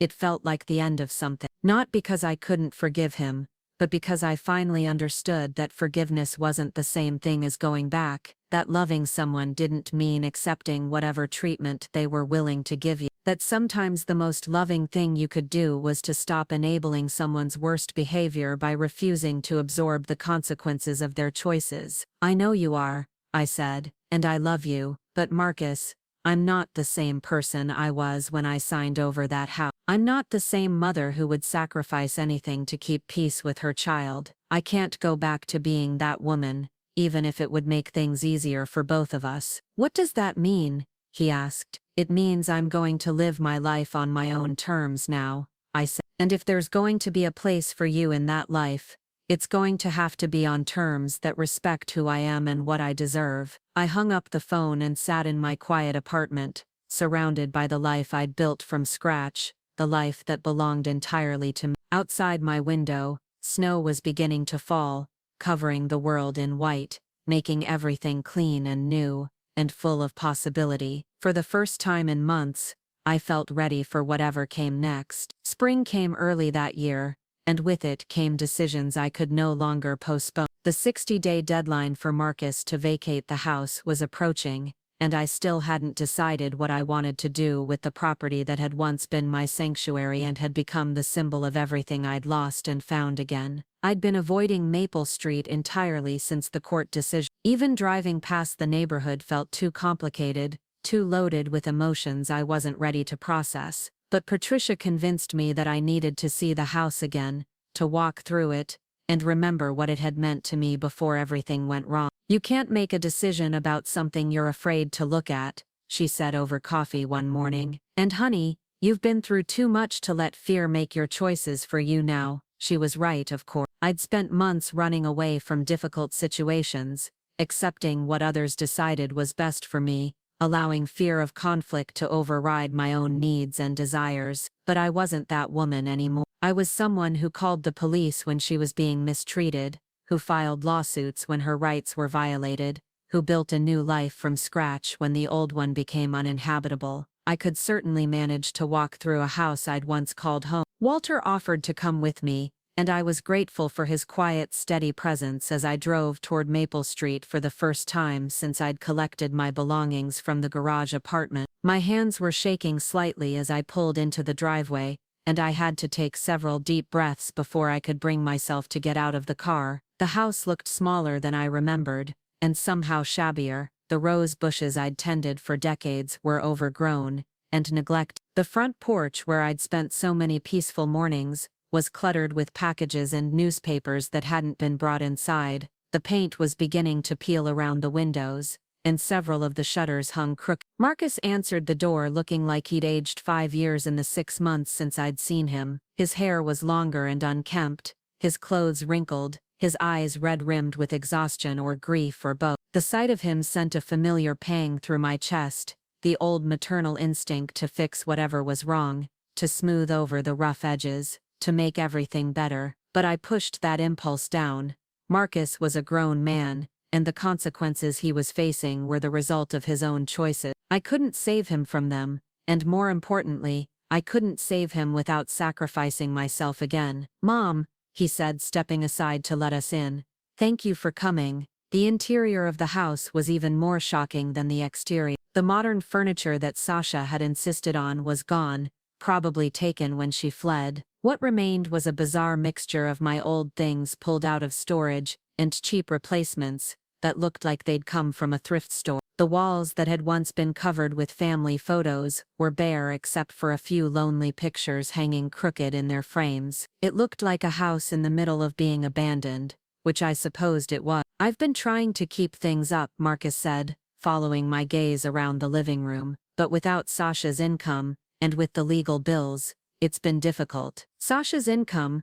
I'd never known she had any significant income. Her social media influencer career had seemed more aspirational than profitable, and her wellness coaching business had appeared to consist mainly of posting inspirational quotes and selling overpriced supplements to her small following. "What kind of income did Sasha have?" I asked. Marcus looked embarrassed. "Her parents have been supporting her, supporting us, really. They were paying for a lot of our expenses, helping with the mortgage, that kind of thing. The mortgage on my house, the house I'd given them free and clear without any debt attached. Somehow in the 8 months they'd been living there, they'd managed to take out a mortgage against the property." "Marcus," I said carefully, "when I signed the house over to you, there was no mortgage. How did you end up with mortgage payments?" His face flushed red. "We needed money for renovations, for some of Sasha's business investments. The bank said it was no problem since the house was worth so much more than what we borrowed." Business investments. I walked through the house,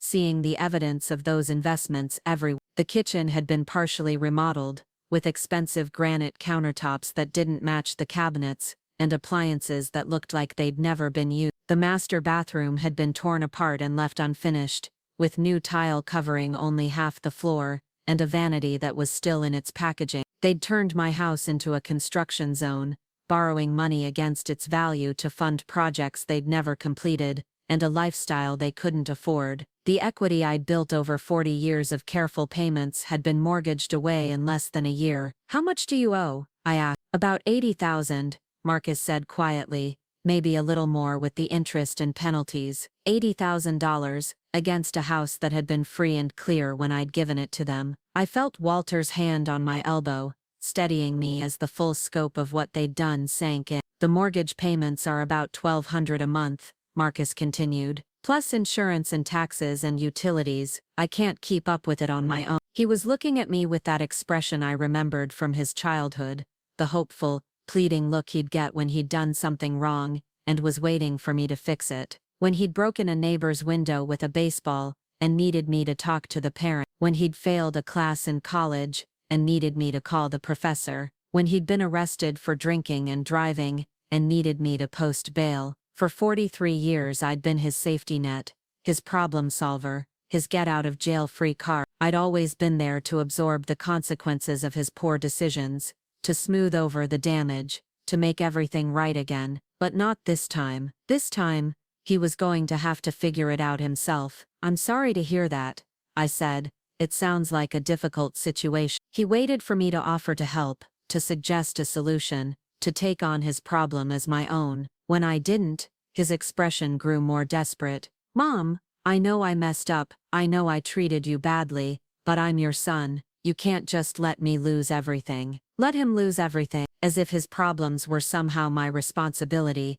as if my failure to rescue him would be the cause of his difficulties, rather than the natural consequence of his own choices. "Marcus," I said gently, "you mortgaged away my house without asking me. You spent money you didn't have on things you didn't need. You chose a woman who abandoned you the moment things got difficult. These aren't problems that happened to you. These are problems you created. So you're just going to let me fail?" he asked, his voice rising. "You're going to watch me lose everything, and not lift a finger to help?" "I'm going to let you be an adult," I said. "I'm going to let you take responsibility for your own choices, and figure out your own solution. We stood there in my old living room, surrounded by the wreckage of the life he'd tried to build, and I felt something shift between us. For the first time in his life, I was refusing to be his savior. For the first time in my life, I was letting him face the consequences of his actions, without rushing in to minimize the damage. It was terrifying and liberating at the same time. Walter and I finished our walk through the house in relative silence. Each room told the same story of projects started and abandoned, of money spent on superficial improvements while basic maintenance was ignored.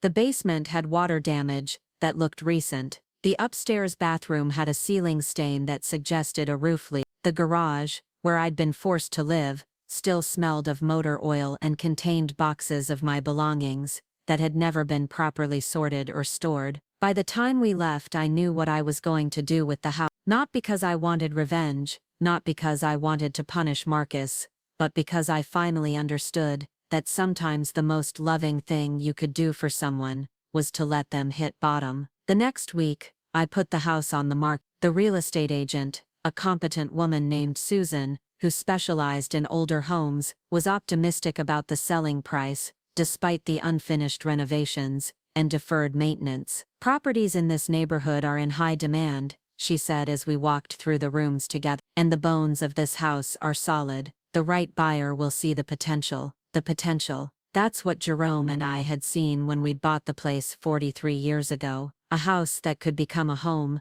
a place where we could build a life, raise a family, grow old together. We'd realized that potential, had filled those rooms with love and laughter, and ordinary daily life, but that chapter was over now. The house would need new owners, people who could see past the current chaos, to what it could become again, people who would appreciate its history while making it their own. The listing went live on a Thursday, and by Saturday we had 3 offers. All of them were above asking price, which meant I'd be able to pay off the mortgage Marcus had taken against the property, and still have a substantial amount left over. I called Marcus to let him know about the offers, to give him a chance to prepare for what was coming. His response was what I'd expected, but had hoped to avoid. "You can't do this," he said, his voice tight with panic. "This is my home, our home. You can't just sell it out from under me. It's not your home anymore, Marcus. The court made that very clear, and I can't afford to keep a house I'm not living in,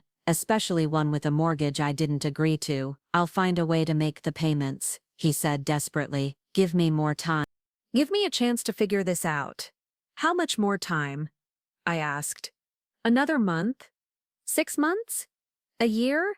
How long am I supposed to wait while you figure out how to pay a mortgage you never should have taken out in the first place?" He didn't have an answer because there wasn't one. He'd been living beyond his means for months, supported by Sasha's parents and his own wishful thinking. Without that support, without a job that paid enough to cover the bills, without any realistic plan for changing his situation, more time wouldn't solve anything. "Mom, please," he said, and I could hear him crying. "I don't have anywhere else to go." The words hit me right in the heart, in that place where my love for him lived, where the memory of the little boy he'd once been would always reside. But I forced myself to remember the garage apartment, the mini fridge, the humiliation of being treated like a servant in my own home. I reminded myself that loving someone didn't mean enabling their destructive behavior, that sometimes the kindest thing you could do was to refuse to soften the landing. "You'll figure it out," I said. "You're smart and capable, and you'll find a way to land on your feet, but you're going to have to do it without using me as a safety net." I accepted the best offer, from a young couple with 2 small children who saw the house the way Jerome and I had seen it all those years ago, as a place with potential, a place where they could build something beautiful and lasting. The closing was scheduled for 6 weeks later, which gave Marcus time to find alternative housing and make arrangements for his belongings. Those 6 weeks were some of the most difficult of my life. Marcus called constantly, alternating between anger and pleading, between accusations that I was destroying our family and promises that he'd learned his lesson and would do better if I just gave him another chance. Other family members weighed in with their opinion. Some supported my decision, understanding that I'd been pushed too far and had every right to reclaim my property and my dignity. Others accused me of being heartless, of abandoning my own child in his time of need, of prioritizing money over family. The criticism hurt, but it also clarified something important for me. The people who thought I should continue to sacrifice for Marcus, who believed that my role as his mother superseded my rights as a human being, were the same people who'd been silent when I was being mistreated. They'd had nothing to say when I was living in a garage, but they had plenty to say when I stopped accepting unacceptable treatment. Their priorities told me everything I needed to know about whose opinions actually mattered. The most difficult conversation came 2 weeks before the closing. When Marcus showed up at my apartment unannounced, I almost didn't let him in, but Walter convinced me that I needed to face this conversation directly, to say what needed to be said without the buffer of phone calls or text messages. Marcus looked terrible. He'd lost weight. His clothes were wrinkled and ill-fitting, and he had the hollow-eyed look of someone who hadn't been sleeping well. But more than that, he looked defeated in a way I'd never seen before. "I found an apartment," he said without preamble. "A studio across town. It's not much, but it's what I can afford." "That's good," I said. "I'm glad you found something. I wanted to talk to you before I move out. About us. About whether there's any chance we can fix this." I made coffee, and we sat at my small kitchen table, the same one where I'd shared so many meals with Patricia and Walter, where I'd planned my new life and made peace with my choices. Now Marcus sat across from me, looking lost and young despite being a grown man, and I felt the full weight of what had happened between us. "I love you," I said, because that was the truth that underlay everything else. "I will always love you, but I can't go back to the way things were." "I know I screwed up," he said. "I know I let Sasha treat you badly, and I know I should have stood up for you. I was trying to keep everyone happy, and I ended up hurting the person who mattered most." It was the closest he'd come to a real apology, to taking responsibility without making excuses or shifting blame. It was what I'd been waiting to hear for months, but hearing it now felt bittersweet rather than triumphant. "Why didn't you stand up for me?" I asked. "Really? What was it about keeping Sasha happy that was more important than treating your mother with respect?" He was quiet for a long time, staring into his coffee cup like the answers might be floating there. When he finally spoke, his voice was barely above a whisper. "I was scared she'd leave," he said.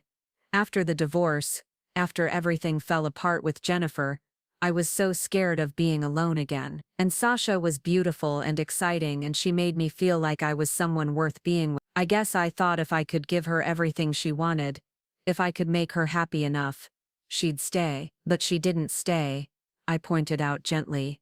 "No, she didn't. The moment things got difficult, the moment there were consequences for her behavior, she was gone. All that time I spent trying to keep her happy, sacrificing my relationship with you to avoid conflict with her, and she left anyway." He looked up at me then, and I saw something in his eyes I hadn't seen in years. Clarity, understanding, the recognition that he'd made a terrible mistake, not just in how he'd treated me, but in the choices he'd made about what kind of person he wanted to be. "I don't know how to fix this," he said. "I don't know how to undo the damage I've done." "You can't undo it, but you can learn from it. You can choose to be different going forward." "Will you give me a chance to be different?" he asked. "Will you let me try to earn back your trust?" I reached across the table and took his hand, the way I used to when he was small and scared and needed reassurance that everything would be all right. "I will always be your mother," I said, "but the relationship we have going forward is going to be different. It's going to be based on mutual respect, not just on my willingness to sacrifice for your comfort. It's going to require you to see me as a person with my own needs and feelings, not just as a resource to be used when convenient." "I can do that," he said eagerly. "I want to do that." "Can you?" I asked. "Can you really? Because it's going to mean sometimes choosing my needs over someone else's wants. It's going to mean standing up for me, even when it's uncomfortable or inconvenient. It's going to mean treating me like family, instead of like help." He nodded, but I could see the uncertainty in his eyes. He wanted to believe he could be the son I deserved, but he wasn't sure he knew how. The pattern of taking me for granted, of assuming I'd always be there to absorb the consequences of his choices, was deeply ingrained. "It's going to take time," I said, and it's going to require you to prove it with actions. Not just words. I'm not going to accept promises anymore. I'm not going to give you the benefit of the doubt. You're going to have to earn back my trust piece by piece. How do I do that? He asked. By being the man I raised you to be, I said. By treating people with kindness and respect, especially when it costs you something. By taking responsibility for your choices, without expecting other people to soften the consequences. By building a life you can be proud of instead of looking for shortcuts and safety nets. We sat in silence for a while, both of us processing the weight of the conversation. This was goodbye, in a way. Goodbye to the old dynamic where he was the child who could do no wrong and I was the mother who would fix everything. Goodbye to the illusion that family love meant accepting any treatment, because blood relations excused everything, but it was also hello to the possibility of a different kind of relationship, one based on mutual respect and genuine affection rather than obligation and habit. Hello to the chance for him to become the man he was capable of being, if he was willing to do the work. I should go, he said, finally. Let you get back to your evening. I walked him to the door, and for a moment we just stood there looking at each other. He was my son, the baby I'd held and the child I'd raised, and the man I'd loved even when he disappointed me. But he was also a stranger in some ways, someone who'd made choices I didn't understand, someone who'd hurt me in ways I was still learning to forgive. Take care of yourself, I said. You too, Mom. He left and I closed the door behind him. Through the window I watched him walk to his car, his shoulders hunched against the spring evening chill. He looked small and alone, and every maternal instinct I possessed urged me to run after him, to offer money or shelter or absolution or whatever else might ease his pain. But I didn't, because sometimes the most loving thing you could do for someone was to let them find their own way, even when it meant watching them struggle. Because rescuing him now would only delay the lesson he needed to learn, would only enable him to continue making the same mistake. Because I finally understood that I was not responsible for managing his emotions, or minimizing his consequences, or ensuring his happiness at the expense of my own. The house sold without complications. The closing was scheduled for a Thursday morning, and I chose not to attend. I didn't need to watch Marcus pack up his remaining belongings,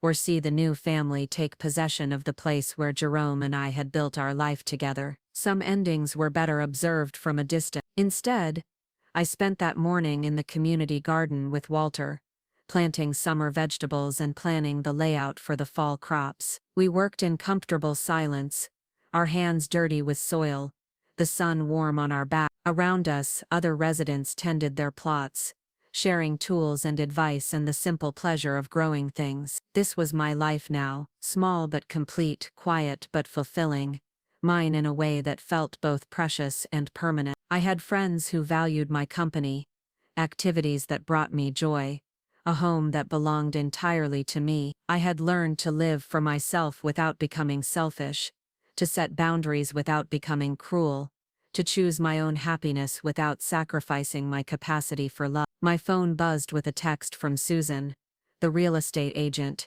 Closing complete. Congratulations on your fresh start. Fresh start. Yes, that's exactly what this was. Not an ending but a beginning.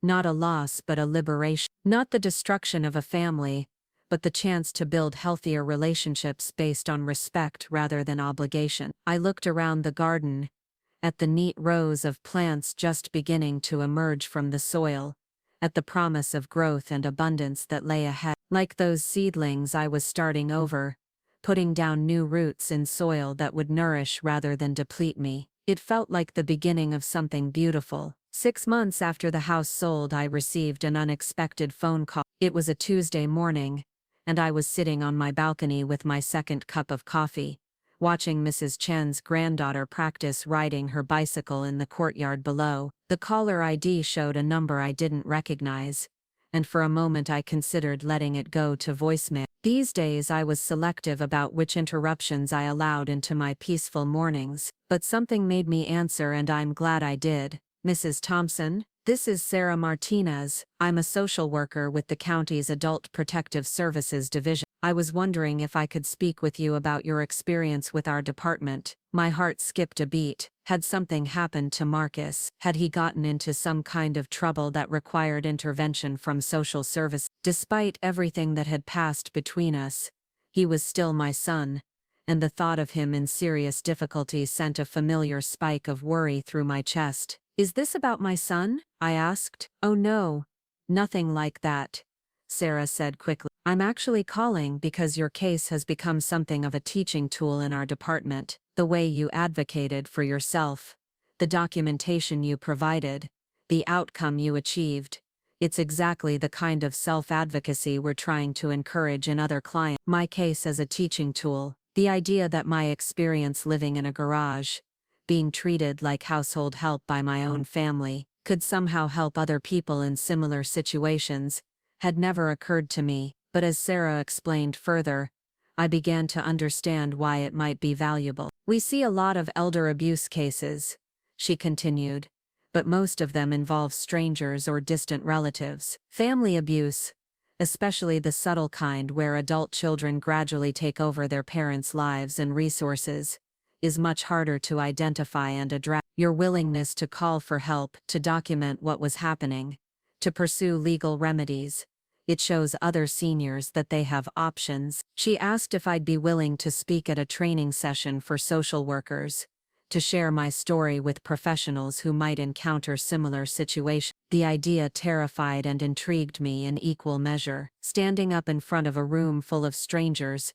talking about the most humiliating period of my life, admitting that I'd allowed myself to be treated so badly for so long. But then I thought about other women like me, other mothers who might be suffering in silence, accepting unacceptable treatment, because they'd forgotten they deserved better. If my story could help even one person recognize that they had options, that they didn't have to endure abuse just because it came from family members, then maybe it would be worth the discomfort. I'll think about it, I told Sarah, and that afternoon, I talked it over with Patricia and Walter during our usual walk around the neighborhood. We'd developed a routine of afternoon strolls, the three of us moving at a comfortable pace, while discussing everything from gardening tips, to current events, to the complex relationships we'd all navigated in our long lives. You should do it, Patricia said without hesitation. Think about how much you could have used someone like you when you were going through all that. Someone who'd been there, who understood what it felt like, who could tell you that there was light at the end of the tunnel. Walter nodded thoughtfully. It takes courage to share painful experiences with strangers, but it also takes courage to stay silent when you could help someone. You've already shown you have the first kind of courage. Maybe it's time to show the second kind too. Their support gave me the confidence I needed to call Sarah back and agree to speak at the training session. We scheduled it for the following month, which gave me time to prepare and to work through my own lingering emotions about everything that had happened. Preparing my presentation forced me to look back at that difficult period with fresh eyes, to see patterns and progression that I'd missed while I was living through it. I could trace the gradual erosion of my boundaries, the small compromises that had led to larger ones, the way I'd been trained to be grateful for less and less until I was grateful for a narrow bed in a garage. But I could also see my own strength, my own resilience, my own capacity for growth and change. I could see the moment when I'd finally said enough, when I'd chosen my own dignity over family peace, when I'd remembered that I was a person worthy of respect and consideration. The training session was held in a conference room at the county building, with about 30 social workers in attendance. I'd expected to be nervous, but standing at the front of that room, looking out at faces that were genuinely interested in learning how to help people like me, I felt calm and purposeful. I told them about the gradual takeover of my house, about being moved to the garage apartment, about the isolation and humiliation I'd experienced. But I also told them about the resources that had helped me, about the importance of documenting abuse, about the legal options that existed for seniors in similar situations. Most importantly, I told them about the psychological barriers that kept people like me from seeking help. The shame of admitting that your own family was mistreating you, The fear of being seen as ungrateful or difficult. The belief that family love meant accepting whatever treatment you were given. The terror of being alone in the world without the protection of family, even when that family was the source of your suffering. The hardest part, I said, wasn't living in the garage. It wasn't being treated like a servant in my own home. The hardest part was admitting to myself that it was unacceptable, that I deserved better, that loving someone didn't mean I had to accept abuse from them. After my presentation, several of the social workers approached me with questions and comments. One young woman told me about a case she was working on that sounded remarkably similar to mine, an elderly man whose daughter and son-in-law had moved into his house and gradually taken control of his finances and living situation. He was reluctant to file a complaint because family is family, but she thought my perspective might help him see his situation more clearly. "Would you be willing to talk to him?" she asked. "Not officially, just as someone who's been through something similar." That conversation led to another, and then another. Over the following months, I found myself becoming an informal advocate for other seniors who were experiencing family abuse. Sometimes it was as simple as listening to their stories and validating their experience. Other times it involved helping them understand their legal options, or connecting them with resources they didn't know existed. Each conversation reinforced my own understanding of what I'd been through, and why it had been so difficult to recognize and address. Family abuse was insidious precisely because it violated our most basic assumptions about love and loyalty. It was hard to see clearly when the people hurting you were the same people you'd spent your life caring for and protecting. But it also reinforced my conviction that speaking up had been the right choice, that protecting myself hadn't been selfish but necessary, that setting boundaries with family members wasn't cruel but healthy. My advocacy work led to an unexpected opportunity. The county was developing a new program for seniors experiencing family abuse, and they asked me to serve on the advisory committee. It was volunteer work, but it was meaningful work, the kind of contribution that made me feel useful and valued in a way I hadn't experienced in years. Through my involvement with the committee, I met other older adults who'd overcome significant challenges and rebuilt their lives after major setbacks. There was Margaret, who'd escaped an abusive marriage at 72, and was now running a support group for older women in similar situations. There was Robert, who'd lost his home to a financial scam perpetrated by his nephew, but had fought back and recovered most of his money through legal action. These people became my community, my chosen family of sorts. We understood each other's struggles without needing lengthy explanation. We celebrated each other's victories without jealousy or competition. We supported each other through setbacks without judgment or advice giving. It was during one of our committee meetings that I learned Marcus had been trying to contact me. Margaret mentioned that a young man had approached her after a community presentation I'd given, asking if she knew how to reach me. He'd said he was my son and that he had something important to tell me. I wasn't surprised that he'd been reluctant to call me direct. Our last conversation had been cordial but cautious, with both of us acknowledging that rebuilding our relationship would take time and effort from both sides. In the months since then, we'd exchanged a few brief text messages on holidays and birthdays, but neither of us had pushed for more substantial contact. I decided to call him, curiosity overriding my caution. When he answered, his voice sounded different somehow, calmer, more mature, less desperate than it had been during those difficult weeks around the house sale. "Mom, thank you for calling. I wasn't sure if you'd want to hear from me." "I always want to hear from you, Marcus. I may not always want to help solve your problems, but I always want to know how you're doing." He laughed, a sound I hadn't heard from him in far too long. "That's actually what I wanted to talk to you about, the not solving my problems part. I've been thinking a lot about what you said, about taking responsibility for my own choices, and I wanted to tell you that you were right." He went on to explain that the months since losing the house had been the most difficult of his life, but also the most educational. Without the safety net of my financial support, without the option of falling back on family resources, he'd been forced to confront the reality of his situation and make some hard choices about his future. He'd taken a job with a landscaping company, physical work that paid modestly but provided steady income and health insurance. He'd moved into a small efficiency apartment that he could afford on his own. He'd started attending a support group for people dealing with relationship issues and financial problems. Most importantly, he'd begun to understand the difference between love and enablement, between helping someone and hurting them, by preventing them from learning necessary lessons. "I used to think you were being cruel when you refused to bail me out," he said. "I thought you'd stopped loving me, that you cared more about punishing me than helping me, but I understand now that letting me fail was the most loving thing you could have done." Hearing him say those words, hearing the maturity and self-awareness in his voice, felt like a gift I hadn't dared to hope for. This was the son I'd always known he could be, the man I'd tried to raise him to become before life got complicated and relationships got tangled up in unhealthy patterns. "I'm proud of you," I said, and meant it completely.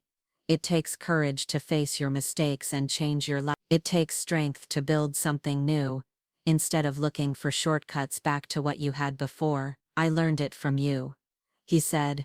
"Watching you leave that situation, watching you build a new life for yourself, watching you refuse to accept less than you deserve. You showed me what real strength looks like." We talked for over an hour, sharing updates about our lives, discussing his work and my advocacy activities, laughing about memories from his childhood that had been buried under years of recent conflict. It felt like talking to my son again, not the desperate man who'd mortgaged away my house, or the angry person who'd accused me of destroying our family, but the thoughtful, caring person I'd always known was in there somewhere. When we hung up, I felt something shift inside me, some tension I hadn't even realized I was carrying finally releasing. This was what healing looked like, not the absence of pain or the return to how things used to be, but the creation of something new and healthier from the ruins of what had been broken. A few weeks later, Marcus asked if he could visit me for dinner, not to ask for anything, not to try to convince me of anything, just to spend time together and continue rebuilding our relationship. I agreed, but with clear boundaries about what the visit would and wouldn't include. He arrived at my apartment on a Saturday evening, carrying flowers and a bottle of wine that he'd chosen carefully based on my preferences rather than his own. He complimented my home, asked thoughtful questions about my activities and friends, and listened genuinely when I told him about my advocacy work. Over dinner, which we prepared together in my small kitchen, he told me more about his new life. The simplicity of it, the way he'd learned to find satisfaction in small accomplishments and modest pleasures, the way he'd discovered that happiness didn't require luxury or status symbols, that contentment could be found in honest work and authentic relationships. "I'm dating someone new," he said toward the end of the evening. "Her name is Katie, and she's a teacher. She's kind and stable, and she thinks I'm a little crazy for giving up the house, but she respects that I'm trying to do the right thing. I'd like to meet her sometime," I said, and was surprised to discover I meant it. "When you're ready, when you think it's appropriate." "I'd like that too," he said, "but I want to make sure our relationship is in a good place first. I don't want to repeat the pattern of choosing a romantic partner over my family relationships. I want to be the kind of man who can love someone without sacrificing other important connections." As he prepared to leave that evening, we hugged for the first time in over a year. It was tentative at first, both of us uncertain about physical affection after so much emotional distance, but it felt real and honest in a way that our interactions hadn't felt in far too long. "Thank you," he said as he stood in my doorway, "for not giving up on me, even when I gave up on myself. Thank you for doing the work to become someone I can be proud of again," I replied. After he left, I sat on my balcony with a cup of tea, reflecting on how much had changed in the year since I'd first called the police about my living situation. I'd gone from feeling powerless and invisible to feeling strong and purposeful. I'd gone from accepting whatever treatment others were willing to give me to demanding the respect I deserved. I'd gone from defining myself entirely through my relationship with my son, to building an identity based on my own interests and values. Most importantly, I'd learned that it was possible to love someone while still protecting yourself from them, that setting boundaries wasn't cruel but necessary, that sometimes the most loving thing you could do for someone was to refuse to enable their worst impulses. My phone buzzed with a text from Walter. "Good dinner with Marcus." "Very good," I replied. "Thank you for encouraging me to give him another chance." "You earned that chance," he texted back. "Both of you did." Looking back now, I can see that everything that happened, all the pain and conflict and legal battles, led to something better than what we'd had before. Not easier necessarily, but healthy. Not without complications, but based on honest foundations, rather than unexamined assumptions. I'm not the same woman who signed over her house because she wanted to help her struggling son. I'm not the woman who accepted a garage apartment because she didn't want to cause family drama. I'm not the woman who ate leftovers in the kitchen while others laughed in the dining room. I'm Bertie Thompson, a woman who knows her worth and insists on being treated accordingly. A woman who builds her own life rather than living on the margins of someone else. A woman who loves deeply but not destructively, who gives generously but not self-sacrificially. And if my story can help other women remember their own worth, if it can encourage other families to build relationships based on respect rather than obligation, if it can show other people that it's never too late to stand up for yourself and demand better, then every difficult moment was worth it, because sometimes the most radical thing you can do is simply refuse to disappear. Sometimes the most powerful statement you can make is to insist on being seen, being heard, being treated as a human being worthy of dignity and respect. Sometimes the most loving thing you can do is to stop accepting love that requires you to make yourself small. Up next, you've got 2 more standout stories right on your screen. If this one hit the mark, you won't want to pass these up. Just click and check them out.